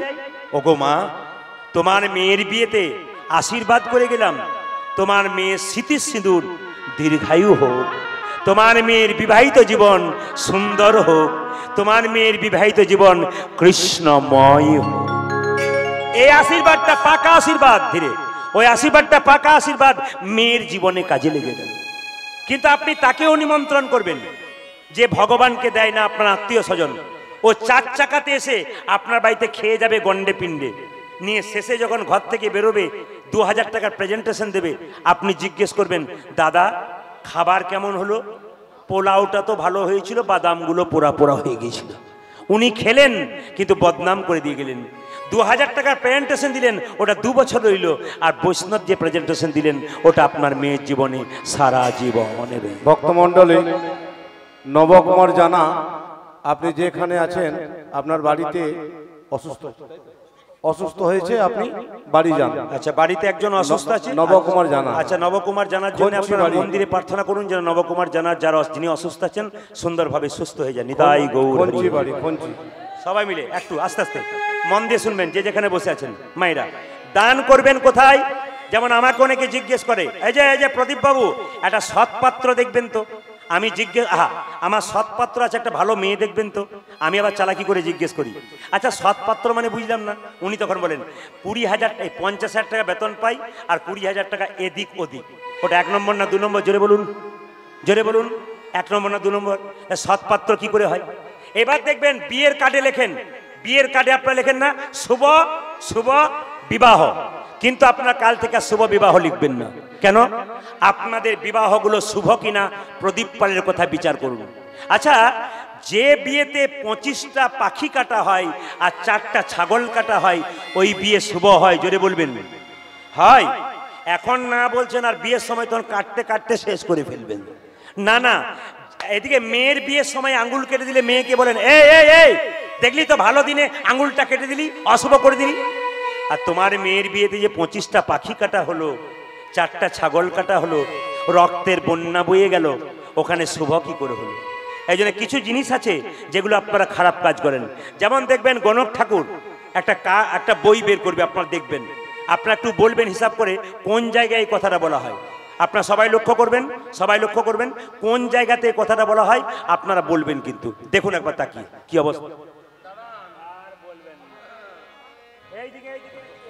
আচ্ছা দেখুন তো সবাই। আচ্ছা, যাহা বলিব, কি বলবো? যাহা বলিব সত্য বলিব, বলিব, সত্য ছাড়া সত্য ছাড়া মিথ্যা মিথ্যা বলিব। বলিব। দেখেছেন কেমন অবস্থা? একবার বলো, যাহা বলিব যাহা বলিব সত্য বলিব, সত্য বলিব, সত্য ছাড়া সত্য ছাড়া মিথ্যা মিথ্যা বলিব বলিব না। দেখেছেন কত চালাক না? এর রাতে মাথা ঘুরাচ্ছি। আচ্ছা মায়েরা বলুন তো, এটা কোন জায়গায় বলা হয়? জোরে বলুন, এটা কোন জায়গায় বলা হয়? জোরে বলুন। কেন আপনাদের আগে থেকে যাওয়া আসা আছে নাকি? বুঝতে পেরেছি। আচ্ছা এইটার ভেতরে কি আছে বলুন তো? জোরে বলুন, জোরে বলুন। ওটাও খুলে দেখেছেন কি আছে? আচ্ছা এক জায়গায় জিজ্ঞেস করলাম, কালকে গান করছিলাম আপনাদের মেদিনীপুরেই, আমি চন্দ্রকোনার কাছে বালাতে, ওখানে জিজ্ঞেস করলাম একজনকে, আচ্ছা দাদা এইটার ভেতরে কি আছে? ও তখন বলছে যন্ত্র টন্ত্র কিছু একটা হবে বোধ হয়। লক্ষ্য করুন, আপনাদের কাছে নিবেদন রইল মা, দান আপনারা করবেন। কোথায় করবেন? সৎ পাত্রে দান করবেন। তবে হ্যাঁ, দান করবেন, নাম দেবেন না। দান করবেন, নাম জোরে বলুন দেবেন না। কোথাও 1000 টাকা দিয়ে আপনি বলবেন না যে আমি 1000 টাকা দিলাম, নাম করবেন না। প্রমাণ দিয়ে দিই, আমাদের বীরভূমে তারাপীঠ মন্দিরে কেউ যদি যান, সবাইকে আহ্বান রইল আমার দেখার জন্যে। তারাপীঠ থেকে সামনে নিতাইয়ের ধাম, নিতাই বাড়ি, একচক্রগ্রাম, যদি কেউ যান দেখবেন একটা বিরাট বড় মন্দির হচ্ছে, প্রায় 10 কিলোমিটার দূর থেকে মন্দিরটা দেখতে পাওয়া যাচ্ছে। আমি পাশে গান করতে গিয়ে মন্দিরে কর্মকর্তাদের জিজ্ঞেস করলাম, দাদা এত বড় মন্দির তৈরি হচ্ছে, এ তো প্রচুর টাকার ব্যাপার, দিচ্ছে কে? ওরা বলছে দাদা যে দেয় সে নাম দেয় না। দেখলাম 3টে ট্রাক দাঁড়িয়ে আছে, একটা ট্রাকে পাথর, একটা ট্রাকে বালি, একটা ট্রাকে সিমেন্ট। আমি ড্রাইভারদের কাছে চালাকি করে বললাম, ভাই এদিকে এসো। কি বলছেন দাদা? বলছিলাম কি যে এই যে এত বালি ট্রাক সিমেন্ট পাঠিয়েছে, এগুলো কে পাঠিয়েছে? বলছে যে বাবু পাঠিয়েছেন তিনি বলেছেন নাম দিবি না, নাম দিলে অহংকার হয়, আর নাম না দিলে ভগবানের খাতাতে প্রেম ভক্তি হয়। এই জন্যে যারা প্রকৃত দান করে তারা নাম দেয় না, নাম দিলেই গন্ডগোল হয়। কেন বলুন তো? আমার দিকে তাকান, কেন বলুন তো?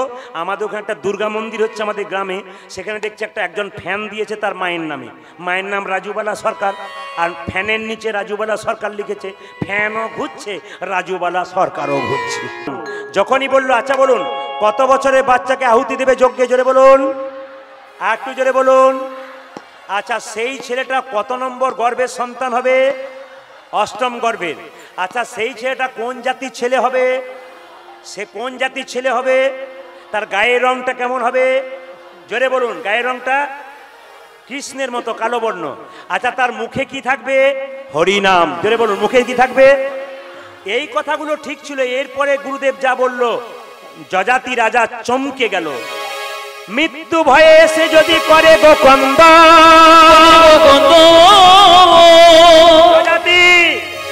8 বছরের ছেলেটাকে ধরে নিয়ে গিয়ে যখন যজ্ঞে নিক্ষেপ করবে, সাবধান থাকবে। মৃত্যু ভয়ে এসে যদি করে গোকন্দ,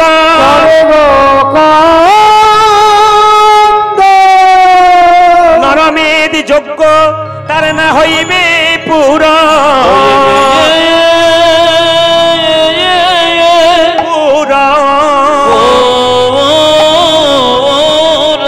চমকে গেল। মৃত্যুর ভয়ে যে সেটা কাঁদতে থাকে, তাকে যখন আগুনে ঝাঁপ দেওয়া হবে, মৃত্যুর ভয়ে সে যদি কাঁদতে থাকে, তবে নরমের যজ্ঞ পূর্ণ হবে না। মায়েরা লক্ষ্য করুন, রাজা যজাতি কি করলো দেখুন। তার রথের সারথি সুমন্তকে ডাকলো। সুমন্ত, রথ পরিপূর্ণ করে মণিমুক্তা সোনাদানা নিয়ে নাও। এই সোনাদানা মণিমুক্তা নিয়ে তুমি ভারতবর্ষের চারদিকে ঘুরে বেড়াও। এমন একটা সন্তান পেলে তুমি নিয়ে এসো, এইগুলোর বিনিময়ে আমি তাকে যজ্ঞে নরমের যজ্ঞ করব। সবাইকে এই সময় বলবো মাথায় কাপড়টা একবার নেন। মায়েরা একবার বাবু হয়ে বসুন। দাদা ভাইরা রুমাল তোয়ালে থাকলে আপনাদের কাছে, মাপলার থাকলে আপনারা মাথায় একটু নেন।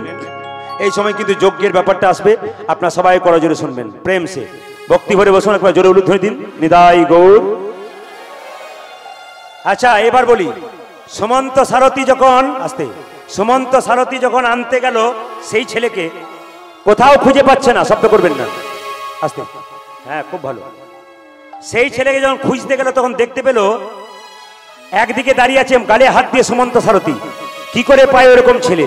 একজন ব্রাহ্মণ আসছে রাস্তা দিয়ে।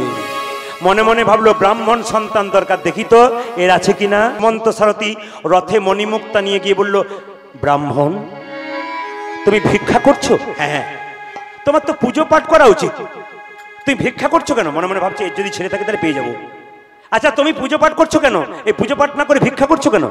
ব্রাহ্মণ বলছে, বলো না গো সারথি, আসলে আমার বিরাট বড় সংসার জানো, পুজো পাঠ করে কেউ দেয় না, আমার সংসার চলে না, তাই আমি কি করেছি জানো, আমি ভিক্ষাবৃত্তি উপার্জন করেছি। বেশ বেশ, তোমার সংসার বড় মানে তোমার ছেলে মেয়ে কটা? সঙ্গে সঙ্গে সুমন্ত সারথি বলল, আমার 8টা ছেলে। আপনারা বুঝতে পেরেছেন? আস্তে আস্তে কিন্তু উপায় পাচ্ছে। 8টা ছেলে, বাহ মিলে গেছে, এ তো ব্রাহ্মণ, 8টা ছেলে মানে অষ্টম গর্ভের ছেলে থাকবে। আচ্ছা আচ্ছা আচ্ছা ব্রাহ্মণ, তোমার যে 8 নম্বরের ছেলে, ওই ছেলেটা গায়ের রং কেমন? ওরে বাবা, দেখতেও কৃষ্ণের মতো আর গায়ের রংটাও কৃষ্ণের মতো। আচ্ছা আচ্ছা ব্রাহ্মণ, তোমার ছেলেটার নাম কি? কুশধ্বজ। বাহ। হ্যাঁ গো, তোমার ছেলে হরিনাম করে? ওরে বাবা, হরিনামে পাগল, খাবার নাই, শোবার নাই, পড়াশোনাতে যত বুদ্ধি, হরির পথ তত ভক্তি। আমি বারবার প্রহার করতে যাই, মারতে যাই, হরিনাম ছাড়, হরিনাম ছাড়। তখন চিৎকার করে বলে, যতই মনে করো আঘাত, যতই মনে করো প্রহার, লাগে না আঘাত, রক্ষা করো প্রভু তুমি, ওগো জগন্নাথ।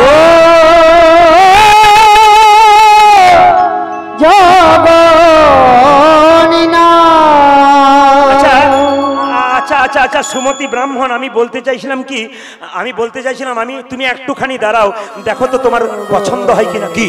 কি দেখবো আমি? রথের দরজা যখন খুলে দিল মা, গোটা রথের মধ্যে মণি মুক্তা সোনা হীরা, চমকে উঠল ব্রাহ্মণ। সঙ্গে সঙ্গে সুমতি ব্রাহ্মণকে বলে উঠল, সুমন্ত সারথি জানো ব্রাহ্মণ, এই রথের মধ্যে মণিমুক্তা হীরা সব আমি তোমায় দিয়ে দেবো, সব আমি তোমায় দিয়ে দেবো, একটাও রাখবো না। ব্রাহ্মণ বলছে, কিসের বিনিময়ে দেবে? তুমি তোমার ছোট ছেলে কুশধ্বজকে যজাতির নরমের যজ্ঞে দান করলে আমি তোমার ছেলে তোমাকে সব দিয়ে দেবো। না না না, আমি যে বাবা, আমার ছেলেকে কি করে দান করব? আমার ছোট ছেলে যেমন বড় ছেলে তেমন। আমি ব্রাহ্মণ হতে পারি, ভিক্ষা করতে পারি, একটা আঙ্গুল কাটলে 5টা আঙ্গুলের মধ্যে যে আঙ্গুল কাটবে সে আঙ্গুলে আঘাত লাগবে, আমি কেমন করে আমার ছেলেকে বিক্রয় করে দেবো? সুমতি ব্রাহ্মণকে কেমন দেখুন আস্তে আস্তে উস্কাচ্ছে, চিৎকার করে বলছে, সুমন্ত দেখো, তুমি যে ভিখারি, আর ভিখারি থাকবে না, তুমি জমিদার হবে, তোমাকে লোকে বড় লোক বলবে, ধনী বলবে, 7টা ছেলে খেতে পাবে, একটা ছেলের জন্য তুমি ভিখারি হবে না, তুমি ব্রাহ্মণ হবে, তুমি সত্যিকারে ব্রাহ্মণ হবে, তুমি ধনী হয়ে যাবে, তোমার গাড়ি হবে, বাড়ি হবে, রাজপ্রাসাদ হবে, যদি তুমি তোমার ছেলেকে দিতে পারো। লোভের বশবর্তী হয়ে ব্রাহ্মণ চিৎকার করে বলল, সারথি, এই সোনা মণি মুক্তা যদি পেয়ে যাই, আমি ধনী হয়ে যাব, আমি বড় লোক হয়ে যাব, আমাকে কেউ ভিখারি বলবে না, আমাকে কেউ ভিক্ষা করতে হবে না, আমার দালান বাড়ি হয়ে যাবে, রাজপ্রাসাদ হয়ে যাবে, আমার স্ত্রী রাজরানী হয়ে যাবে, আমার ছেলেগুলো পেট ভরে খাবে, রাজার ছেলে লোকে বলবে আমি ধনবান হব। ওগো সুমন্ত সারথি, আমি এইটা সোনা মুক্তার বিনিময়ে আমার কুশধ্বজকে আমি বিক্রয় করে দিলাম, আমি বিক্রয় করে দিলাম।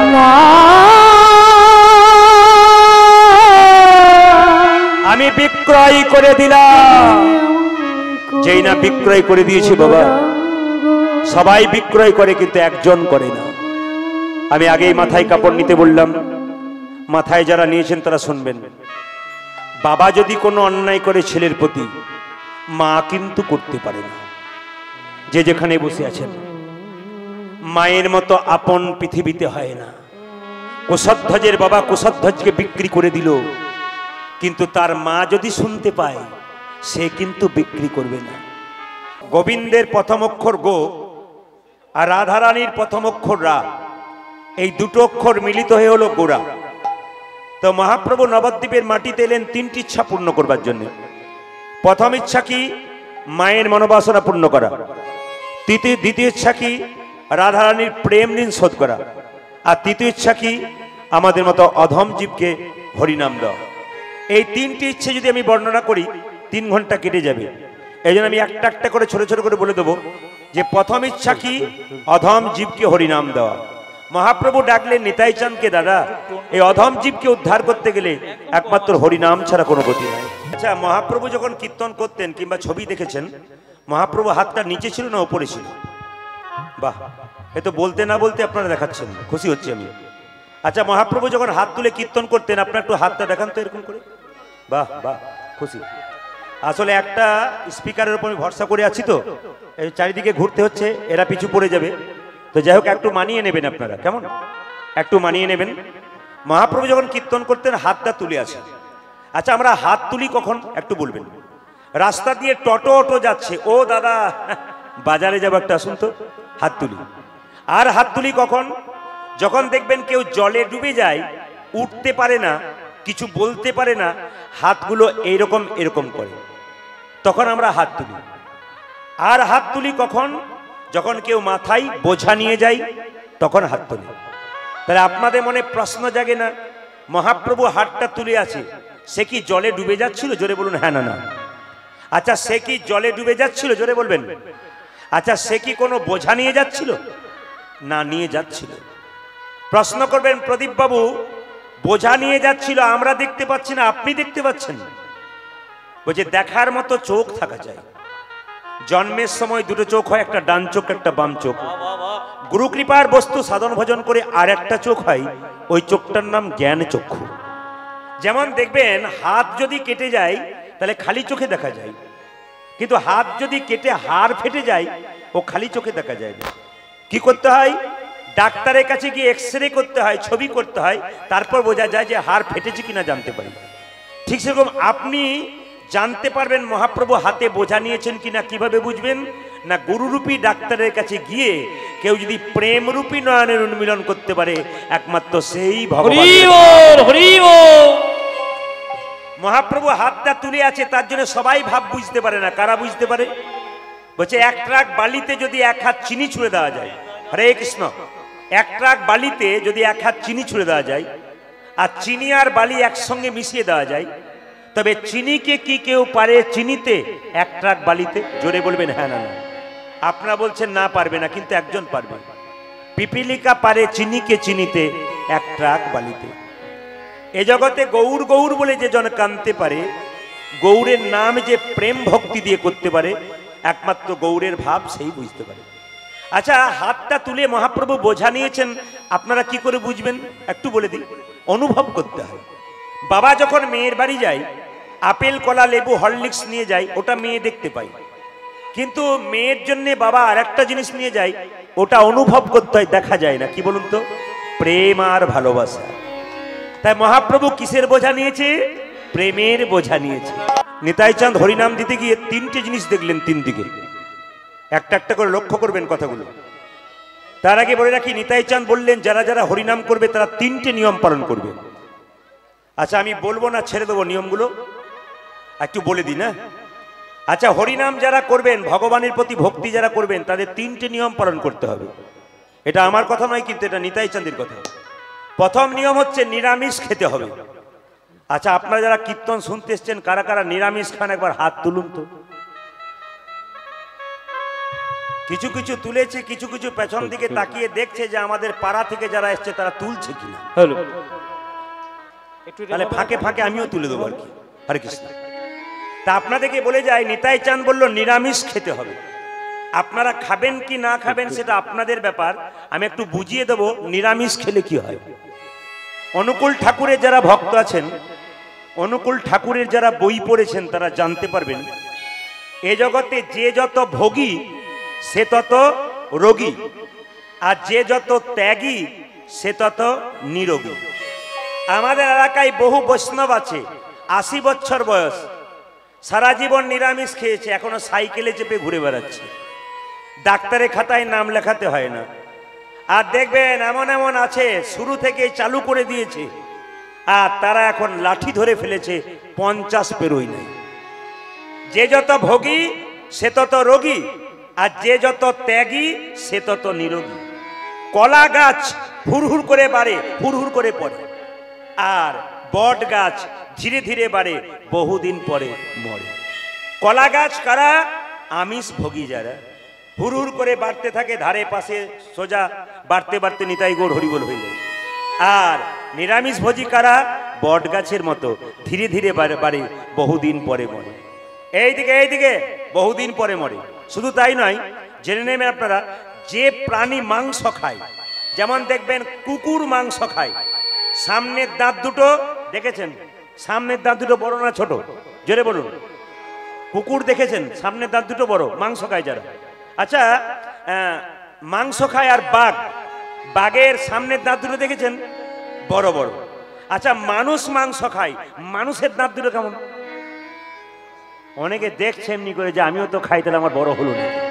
না না, এখানে তত্ত্ব বলছে নিরামিষ যে যত খেতে পারবে সে বহুদিন দীর্ঘজীবী হবে, আর যত নিরামিষ খাবেন ভগবানের প্রতি ভক্তি জন্মাবে। না না, যারা সারা জীবন নিরামিষ করতে পারবেন না তাদের আমি একটা টিপস দিয়ে যাই, অন্তত সপ্তাহে একদিন, যেদিন বৃহস্পতিবার গুরুবার, অন্তত সেই দিন থেকে শুরু করুন। অমাবস্যা পূর্ণিমার দিনে বাড়িতে নিরামিষ করুন। একাদশীর দিনে একাদশী পালন করতে যদি নাও পারেন সেই দিনটা নিরামিষ শুরু করুন। কেন? ক্লাস 1-এ ভর্তি হবেন তবে তো আপনি 10-এ যাবেন, আগে স্কুলে ভর্তি হতে শুরু করুন। আর যেদিন বৃহস্পতিবার প্রত্যেকটা হিন্দুর বাড়িতে নিরামিষ হবে, আর যদি সেই দিন কোনো বাড়িতে নিরামিষ না হয় ওটা হিন্দুর বাড়ি নয়, ওটা অন্য জাতের বাড়ি বলে বিবেচনা করা যায়। তাহলে নিতাই চাঁদের কথা অনুযায়ী নিরামিষ খেতে হবে। দ্বিতীয় নিয়ম হচ্ছে, তিনি বললেন দ্বিতীয় নিয়ম হচ্ছে মিথ্যে কথা বলা ছাড়তে পারে। আচ্ছা, কারা কারা মিথ্যে কথা বলা ছাড়তে পারবেন হাত তুলুন তো। হ্যাঁ দেখুন, এক আধজন তুলেছে, সামনে মনে মনে ভাবছে আমাদের তো না তুলে উপায় নাই। এই দিকে তাকান। মিথ্যে কথা বলা ছাড়তে আমরা কেউ পারবো না, তবে শাস্ত্র বলল, পণ্ডিত বলল আমাদের প্রয়োজনে মিথ্যে কথা বলা যায়। যেমন একজন লোক একজনকে মারবে বলে এই পথ দিয়ে লাঠি নিয়ে তেড়ে যাচ্ছে, ওই লোকটা একটা বাড়িতে ঢুকে গেল বাঁচাও বলে। এখন যে লোক মারতে যাচ্ছে সে যদি বাড়ির লোককে বলে ভাই এখানে লোকটা ঢুকলো, তখন আপনাকে বলতে হবে না না এখানে আসেনি তো। একজনের জীবন বাঁচানোর তাগিদে কখনো কখনো মিথ্যার আশ্রয় দিতে হয়। কিন্তু এখানে শাস্ত্র বলল মায়েরা, সত্য যদি করেন, আপনি সত্য পথে থাকতে পারেন, তাহলে গোবিন্দচরণ অবশ্যই পাবেন। আমরা মিথ্যার পথে থাকি বলে আমরা গোবিন্দচরণ পাই না। এই জন্য যতটা পারবেন সত্যের পথ ধরবেন, দেখবেন গোবিন্দের কৃপা তো আপনাকে আপনা আপনি হয়ে যাবে। তাহলে মিথ্যা কথা বলা আপনারা ছাড়তে পারবেন না। দিনের মাথায় 100টার মধ্যে 99টা বলি, কোনোদিন আবার 100টা হয়ে যায়। যেমন দেখবেন ঈশ্বরচন্দ্র বিদ্যাসাগর একটা বই আছে বর্ণ পরিচয়, তাতে লেখা আছে সদা সর্বদা সত্য কথা বলিবে। না ভুল বললাম? সদা সর্বদা সত্য কথা বলিবে। একটা ছেলে সকালবেলায় পড়ছে, বাবা বলছে পড়, বলে কি সদা সর্বদা সত্য কথা বলিবে। ও ছেলে সকাল 6টা থেকে 9টা পর্যন্ত ওই একটা লাইনই মুখস্থ করছে, সব সময় সত্য কথা বলতে হয়, সত্য কথা বলতে হয়। একজন পাওনাদার এসেছে, ছেলে খেলা করছে রাস্তায়, পাওনাদার জিজ্ঞেস করছে ও খোকা তোর বাবা রয়েছে? ছেলে বলছে দাঁড়াও বাড়িতে দেখে আসি। বাড়ির ভেতর বলছে বাবা তোমাকে পাওনাদার ডাকছে। তখন বাবা বলছে বলে দে। বলে কি? বা আমি বাড়িতে নাই, বলে দে আমি বাড়িতে নাই। সঙ্গে সঙ্গে ছেলে গিয়ে বলল পাওনাদার বাবা বলল যে বাবা বাড়িতে নাই। এখন পাওনাদারের সঙ্গে কিন্তু বাবার ঝগড়া হয়ে গেল। শেষে পাওনাদারে পালিয়ে গেলে ছেলেকে জিজ্ঞেস করছে তার বাবা তুই যে সত্য কথাটা বলে দিলি? বলছে বাবা তুমি তো সকালবেলায় বইয়ে পড়াচ্ছিলে সবসময় সত্য কথা বলতে হয়। বলছে ওরে ওটা বই পড়ে মুখস্থ করে চাকরি পাওয়ার জন্য পড়াচ্ছিলাম, বাস্তবে ব্যবহার করার জন্য নয়। ওই জন্য গুরু মিলে লাখে লাখে, শিষ্য মিলে এক। তাহলে মিথ্যে কথা বলা ছাড়তে পারবো না আমরা। তৃতীয় নিয়ম হচ্ছে গাভী দহন বন্ধ করতে হবে। যে বাছুরটা ভুখা রয়েছে, খিদের জ্বালায় ছটফট করছে, তাকে একবার দিলেন, তারপর দড়ি দিয়ে বাঁধলেন, দুধটাকে টেনে আপনি বিক্রি করে দিলেন। না না, আপনি বিক্রয় করবেন, আবার বাছুরটাকেও বাঁচাবেন। বাছুরের জন্য পেট ভরে সেটার দিকে তাকাতে হবে। মহাপ্রভুর কথা নিতাই চাঁদ বললেন যে গাভী দহন বন্ধ করতে হবে। কলির জীব বলছে শোনো ঠাকুর, এই মিথ্যে কথা বলা ছাড়তে পারবো না, গাভী দহন বন্ধ করতে পারবো না, আর কি আমরা নিরামিষও খেতে পারবো না। মহাপ্রভুর কাছে গিয়ে নিত্যানন্দ বলল ভাই এরা নিরামিষ খেতে চায় না, মিথ্যে কথা বলা ছাড়তে চায় না, গাভী দহন বন্ধ করতে চায় না, এদের হরিনাম দেবো কি করে? মহাপ্রভু বলল দাদা এরা হলো কলির জীব, এরা কামে লিপ্ত, এদের নামে লিপ্ত করতে হবে। তাই শোনো, তুমি তো যে গ্রামে পারলে না হরিনাম দিতে, আমার সঙ্গে সঙ্গে এসো, আমি সেই গ্রামে যাব। সেই গ্রামে ছুটে এসে বললো কলির জীব একবার হরি বল বলো, হরি বল বলো, একবারে প্রেমানন্দে হরি বল বলো। আপনারা হাত তুলে দিলেন, তারা বলল বলবো না। বলে কেন? তোমার পেছনে যে দাদা এসেছে কালকে বলেছিল নিরামিষ খেতে হবে, মিথ্যে কথা বলা ছাড়তে হবে, গাভী দহন বন্ধ করতে হবে। মহাপ্রভু বলছে না তোমাদের কিছুই করতে হবে না। দেখুন নিতাই চাঁদ এক বললো, মহাপ্রভু বলল তোমাদের কিছুই করতে হবে না। কি করবে? ধরো যুবতীর কোল, ধরো যুবতীর কোল, খাও মাগুর মাছের ঝোল, মাগুর মাছের ঝোল, আর বলো প্রেমানন্দে নিতাই গৌর হরি হরি হরি হরি। হরি হরি বল। আপনাদের মাগুর মাছের ঝোল খুব পছন্দ নাকি? আমি যেটা বললাম ধরো যুবতীর কোল, খাও মাগুর মাছের ঝোল, মাগুর মাছের ঝোল, আর বলো প্রেমানন্দে নিতাই গৌর হরি হরি বল। বল হরি বল। এইবার আপনারা শুনুন, যারা বুঝলো না তারা বলো ঠাকুর দারুণ কথা বলেছো, এই কথাটা কাল তোমার দাদা বললেই কাজ হয়ে যেত। সঙ্গে সঙ্গে মহাপ্রভুকে একজন বৃদ্ধ জিজ্ঞেস করছে, আচ্ছা প্রভু তুমি যে বললে যুবতীর কোল ধরতে, আমার তো চামড়া জড়ো জড়ো হয়ে গেছে, বয়স হয়ে গেছে, আমি যুবতীর কোল ধরবো কি করে? তুমি যে বললে মাগুর মাছের ঝোল খেতে, আমার তো জিভের স্বাদ নেই, আমি মাগুর মাছের ঝোল খাবো কি করে? তুমি যে বললে মিথ্যা কথা বলা ছাড়তে, আচ্ছা সেটা না হয় পারি, কিন্তু এগুলো কি করে পারবো? মহাপ্রভু সঙ্গে সঙ্গে বলল, ওগো বৃদ্ধ, যারা বুঝলো না তুমি বোঝো। ধরো যুবতীর কোল, ধরো যুবতীর কোল, যুবতী বলতে মেয়েদেরকে বোঝাই। একটা মেয়ে বছরে একটা বাচ্চা জন্ম দেয়, কোনো মেয়ে একসঙ্গে দুটো তিনটে বাচ্চা জন্ম দেয়। এই যুবতীর কথা মহাপ্রভু বলে না। কোন যুবতীর কথা বলছে? পৃথিবী যুবতী, যার কোলে প্রত্যেক দিন লাখ লাখ কোটি কোটি সন্তানের জন্ম নিচ্ছে। এই যুবতীর কোল ধরে আমাদের আসতে হয়েছে, এই যুবতীর কোলে আমাদের সংসার যাপন করতে হবে। আবার এই যুবতীর কোল ধরে শ্মশানের চিতাতে নিতাই গৌর হরি বল হয়ে যেতে হবে। তাহলে ধরো যুবতীর কোল। বাহ, মাগুর মাছের ঝোল কাকে বলে? মাইরা, আমাদের আত্মীয় স্বজন মারা গেলে তার বিরহ ব্যথায় আমরা কাঁদি, কিন্তু কোনো ভক্ত যদি হা কৃষ্ণ প্রাণ গোবিন্দ বলে কাঁদতে পারে, আর কাঁদা নয়নের জল যদি তার মুখের মধ্যে প্রবেশ করে, সেইটা হচ্ছে মাগুর মাছের ঝোল। বাহ, যেই না বলেছে বৃদ্ধ, দারুণ বলেছে ঠাকুর, দারুণ বলেছ, একবার তুমি হরিনাম দিয়ে দাও, তোমার সুদামাকা হরিনাম আমি করব। আপনারা যারা কীর্তন শুনতে এসছেন, গুরু মন্ত্র কারা নিয়েছেন একটু হাত তুলুন। দীক্ষা, দীক্ষা, বাহ, খুশি খুশি। দীক্ষা মানে কি? দিয়ে খা। যে দীক্ষা নেয় ভগবানকে দিয়ে তারপর খায়, এর নাম দীক্ষা। এই যে দীক্ষা আপনারা নেবেন গুরুর কাছ থেকে। আপনাকে একটা ছোট্ট কথা বলতে চাই। একজন ভক্ত তার গুরুকে জিজ্ঞেস করছে, মন্ত্র বই থেকে মুখস্থ করলে কেমন হয়? আস্তে, আপনারা সবাই তো গুরুর কাছে মন্ত্র নিয়েছেন, জোরে বলুন হ্যাঁ না না।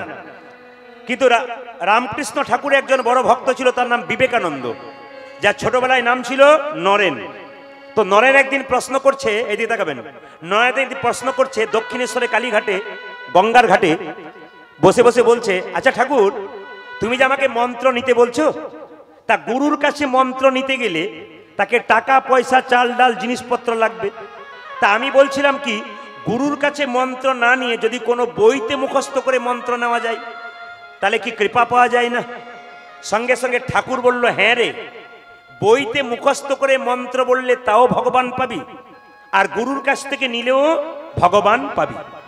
বইতে মুখস্থ করলেও মন্ত্র নিলে ভগবান পাবি, আর গুরুর কাছ থেকে নিলেও ভগবান পাবি। তো বলে আমি বুঝতে পারলাম না। সঙ্গে সঙ্গে রামকৃষ্ণ পরমহংসদেব নরেনকে বলল, নরেন এক কাজ কর, ওই যে দেখতে পাচ্ছিস গঙ্গাতে কি আসছে, একটা ডিঙ্গি নৌকা। বলছে এই ডিঙ্গি নৌকাটা এখান থেকে চন্দননগর যেতে কত সময় লাগবে? বলছে এখান থেকে চন্দননগর যেতে 1 ঘন্টা 4 ঘন্টা সময় লাগবে। নরেনকে রামকৃষ্ণদেব বলল, আচ্ছা নরেন, তার পেছনে কি আসছে? বলে স্টিমার আসছে, ওটার সময় কত লাগবে? বলছে ওটা মোটামুটি 1 ঘন্টাতে চলে যাবে। আচ্ছা, স্টিমারের সঙ্গে যদি ডিঙ্গি নৌকাটাকে বেঁধে দেওয়া হয়, তবে ও কত তাড়াতাড়ি যাবে? বলে স্টিমার যত তাড়াতাড়ি যাবে, ডিঙ্গি নৌকা তত তাড়াতাড়ি যাবে। আমাদের দেহটা হলো ডিঙ্গি নৌকা, আর গুরুর দেহটা হলো স্টিমারের মতো। যদি আমাদের ডিঙ্গি নৌকা রূপী দেহখানা গুরুরূপী স্টিমারের মধ্যে বাঁধতে পারি, তবে আমরাও নিতাই গৌর হরি বল বলে তারা। এই জন্য আপনাদের কাছে নিবেদন রইল, যারা যারা গুরু মন্ত্র নিয়েছেন তারা ভালো করেছেন, যারা নেন নাই তাদের জন্য বলি, গুরু মানে কি? গু মানে অন্ধকার, রু মানে আলো। যিনি অন্ধকার থেকে আলোর মধ্যে নিয়ে যান তিনি হচ্ছেন গুরু। আর গুরু, ও মায়েরা, গু মানে অন্ধকার, রু মানে আলো। যিনি অন্ধকার থেকে আলোর মধ্যে নিয়ে যান তিনি হচ্ছেন গুরু। আর গুরুকে রামকৃষ্ণদেব বলল, গুরু হলো ঘটক। বলে কেমন ঘটক? একটা ছেলে আর মেয়ের বিয়ের মাঝে একজন থাকে, তাকে ঘটক বলা হয়। তা ভক্ত ভগবানের মিলনের মাঝে একজন থাকে, তিনি গুরু। তবে জেনে রাখুন আপনারা, যারা গুরু মন্ত্র নেন নাই, থালা থালা আপেল কলা মন্দিরে নিয়ে যাবেন, ভগবান একটাও গ্রহণ করবে না। কেন না, যে দেহ গুরুমন্ত্র নিয়ে শুদ্ধ হয়নি, গোবিন্দ সে দেহে সেবা গ্রহণ করে না। এই জন্য যারা এখনো বাকি আছেন তারা গুরুমন্ত্র নিয়ে নেবেন, আর যারা নিয়েছেন তারা তো ভালো করেছেন। তবে হ্যাঁ, যারা গুরুমন্ত্র নিয়েছেন বা নেবেন, আপনি ডাক্তার দেখাবেন, শরীরে রোগ হয়েছে, পাকা ডাক্তার দেখাবেন না কাঁচা ডাক্তার দেখাবেন? আপনি পাকা ডাক্তার দেখাবেন। আপনার জীবনে আপনি গুরু করবেন, তাহলে আপনাকে মাথায় রাখতে হবে গুরুকে পাকা গুরু করতে হবে। বাজার থেকে একটা 100 টাকার জিনিস কিনছেন আর 50 বার বিচার করছেন নেবো কি নেবো না, সেরকম আপনি জীবনে গুরু করতে গেলে আপনাকে বিচার করতে হবে আমার সারাটা জীবন যে চালাবে তাকে পাকা লোক করতে হবে। এই জন্যে রামকৃষ্ণ পরমহংসদেব বলছে গুরু যাকে তাকে করো না, গুরু দু প্রকার, একটা কাঁচা একটা পাকা। কাঁচা গুরুকে মন্ত্র দেবার আগে চুক্তি করে, যে ঠাকুর মন্ত্র নেব নে, দক্ষিণা কি লাগবে? হ্যাঁ, 500 টাকা এক বস্তা চাল দিল, সোনার জিনিস। যে টাকা পয়সা চাল ডাল নিল, ওই যে বাড়ি চলে গেল, আপনার বাড়ির দিকে মুখ করলো না, এরা কাঁচা গুরু। তাহলে প্রশ্ন করবেন পাকা গুরুকে? পাকা গুরু সে মন্ত্র দেবার আগে চুক্তি করে না, যে ঠাকুর আমি মন্ত্র নেব নে, দক্ষিণা কি লাগবে? কিছু না। কেন? আমি তোর বাবা, তুই আমার ছেলে, তোর তো সবকিছু আমার, আবার দিবি কি? যে গুরু আপনাকে বিরাট বড় ফর্দ ধরিয়ে দেবে, এই চাই সেই চাই, এই আনবি সেই আনবি, বুঝে নেবেন এ পাকা গুরু নয়, আপনাকে শোষণ করার চেষ্টা করছে। আর যদি দেখবেন যে গুরু খালি বলছে চলে আয়, তোর ভক্তি আছে, নাম দিয়ে দেবো, আমাকে দেবার কিছু দরকার নেই, আমি তো তোর বাবা, তুই তো আমার ছেলে, তোর তো সবকিছু আমার, আবার দিবি কি? কাল থেকে একজন একজনকে দেখলে জয় নিতাই বলবেন। কি বলবেন? জোরে বলুন, একটু জোরে বলুন। হিন্দু সনাতন ধর্ম গড়ে উঠুক। প্রত্যেকটা হিন্দু ছেলে কাল সকাল থেকে বন্ধু বন্ধুকে দেখবে, কি বলবে? মায়েরা একজন মা একজন মাকে দেখবেন, কি বলবেন? দাদা ভাইরা একজন একজনকে দেখবেন, কি বলবেন? কাল থেকে ফোনে হেলো না বলে কি বলবেন? কাল থেকে ফোনে হেলো না বলে কি বলবেন? যদি না বলেছেন তাহলে স্বয়ং মা লক্ষ্মী এখানে আছে, ঘর থেকে পালিয়ে যাবে, তখন বুঝবেন মজা। জোরে বল রাধা রানী কি, লক্ষ্মী দেবী কি, শ্যাম সুন্দর কি। আজকের এই হরিবাসরে বাবু যারা কীর্তন রস মাধুরী আস্বাদন করার জন্য এসেছেন, তাদের চরণে কীর্তনীয় প্রদীপ পাল এবং সম্প্রদায়ের কোটি কোটি দণ্ডবত প্রণাম রইল। হরে কৃষ্ণ।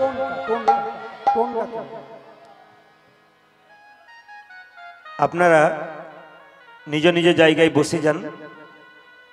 যদি কেউ পাশে গল্প করে আপনি শুনবেন না, আপনি শুনলে উনি 2-4টা আরো বেশি করে বলবেন। ব্যাসটা একটু কম, টোনটা পাতলা। আকাশের শোভা চন্দ্র যেমন, চন্দ্রের শোভা তারা। আকাশের শোভা চন্দ্র যেমন, চন্দ্রের শোভা তারা।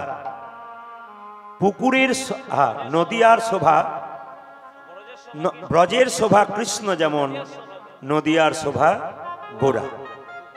তাহলে আমি কি বললাম?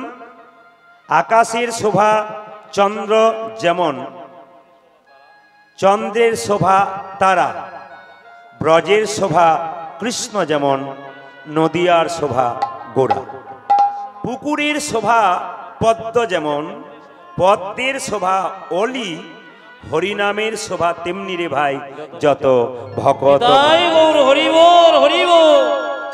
আজকে আপনাদের মানে আগমনে বা চরণধুলিতে এই জায়গাটি বৃন্দাবনে পরিণত হয়ে গেছে, নবদ্বীপে পরিণত হয়ে গেছে। স্বয়ং মহাপ্রভু যিনি কলিযুগের ভগবান, অন্তে কৃষ্ণ বাইরে রাধা, তিনি হলেন গোরা।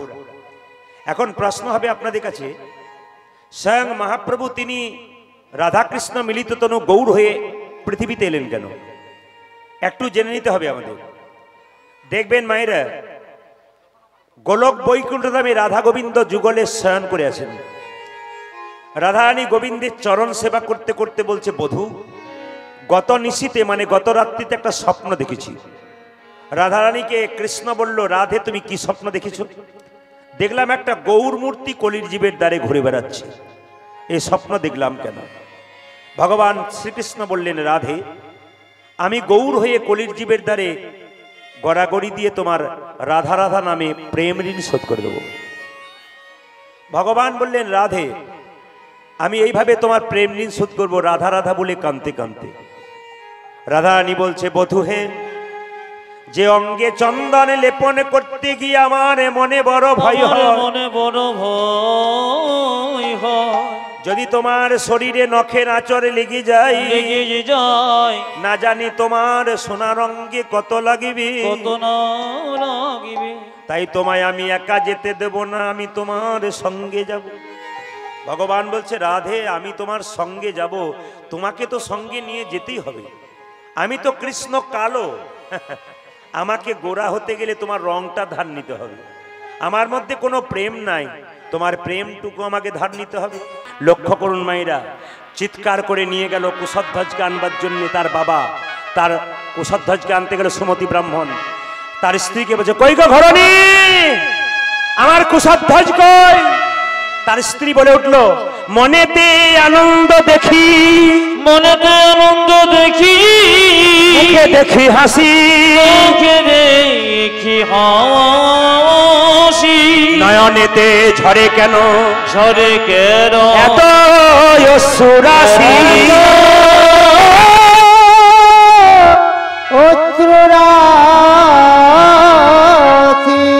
তার স্ত্রী বলে উঠলো স্বামী, অন্যদিন ভিক্ষা করে এসে মুখ শুকিয়ে যায়, একবারও ছেলেদের নাম করো না।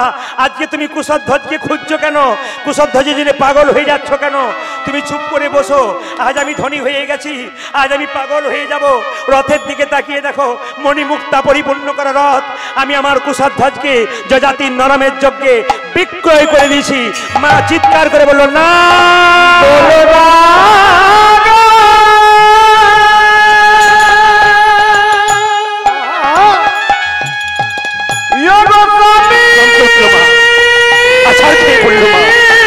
পাগলই হয়ে গেল মা। এমন করে আমায় বলো না,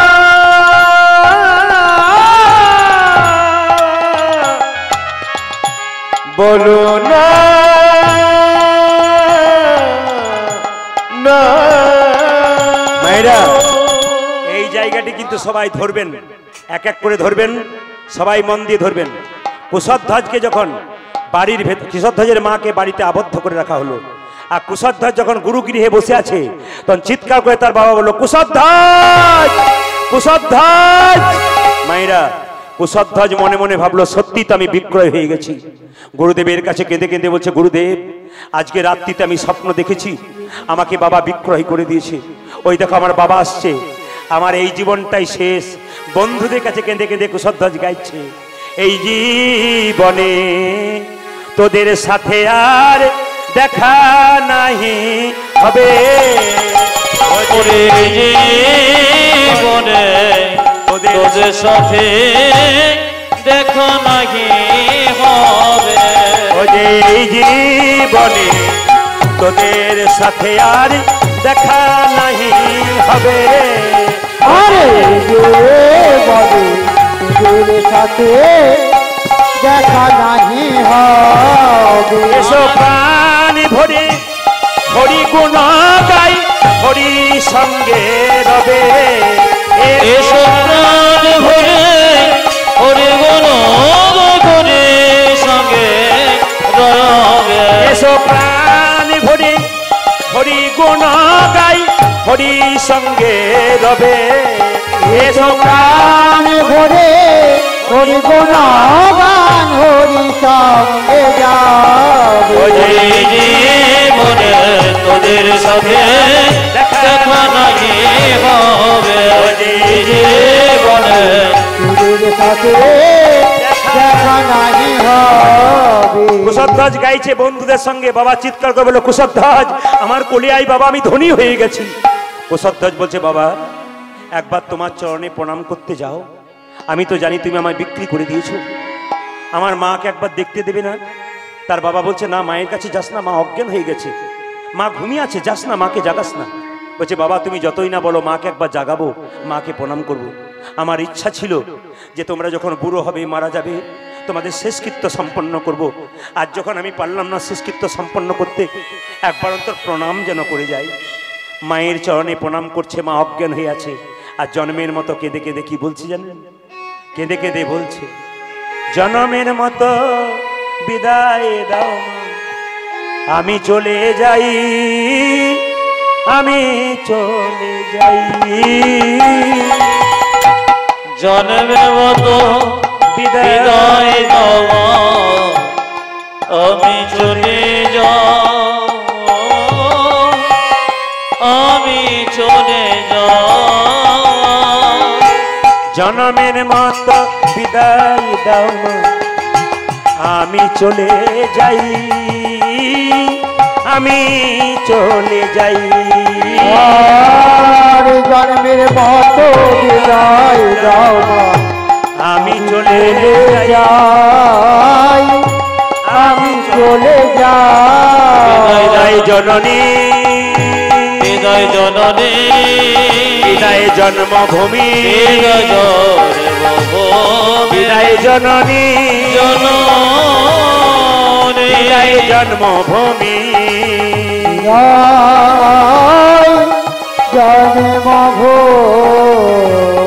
কুশধ্বজকে নিয়ে গিয়ে যজাতির যজ্ঞে দেবে বলে মায়েরা যখন ঘি মাখাচ্ছে, কুশধ্বজ বুঝতে পারছে আমাকে আগুনে ছুড়ে দেবে। এখন যজাতি ভয়ে কাঁপছে, যদি কেঁদে দেয় ভয়ে যজ্ঞ পূরণ হবে না। যত ঘি মাখাচ্ছে কুশধ্বজ তত হাসছে আর হরি হরি বল বলছে। মনে মনে ভাবছে, যাক বাবা, বাবার আত্মার মুক্তি হবে, নরবের যজ্ঞ দেবো আমি এই বাচ্চাটাকে। সঙ্গে সঙ্গে কি করলো মায়েরা, যেই না ছেলেটাকে ধরে যজ্ঞ কুণ্ডে দিল। কি হলো?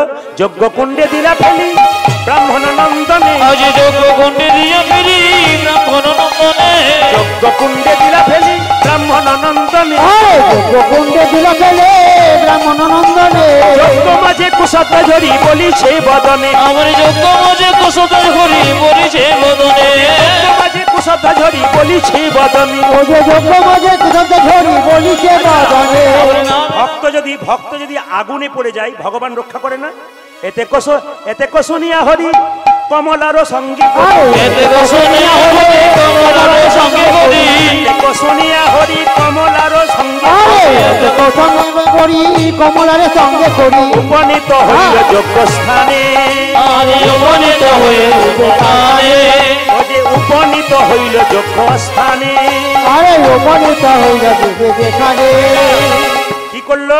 লক্ষ্মী আর নারায়ণ দুজনে এসে এমন ভাবে কোলে নিল, উছলি নয়ন জলে গোপালে লইয়া কোলে, চলো নয়ন জলে গোপালী লইয়া কোলে, উছলি নয়ন জলে গোপালে লইয়া কোলে। উছল নয়ন জলে গোপালে লইয়া কোলে, উপনীত হইল সেই স্থানে।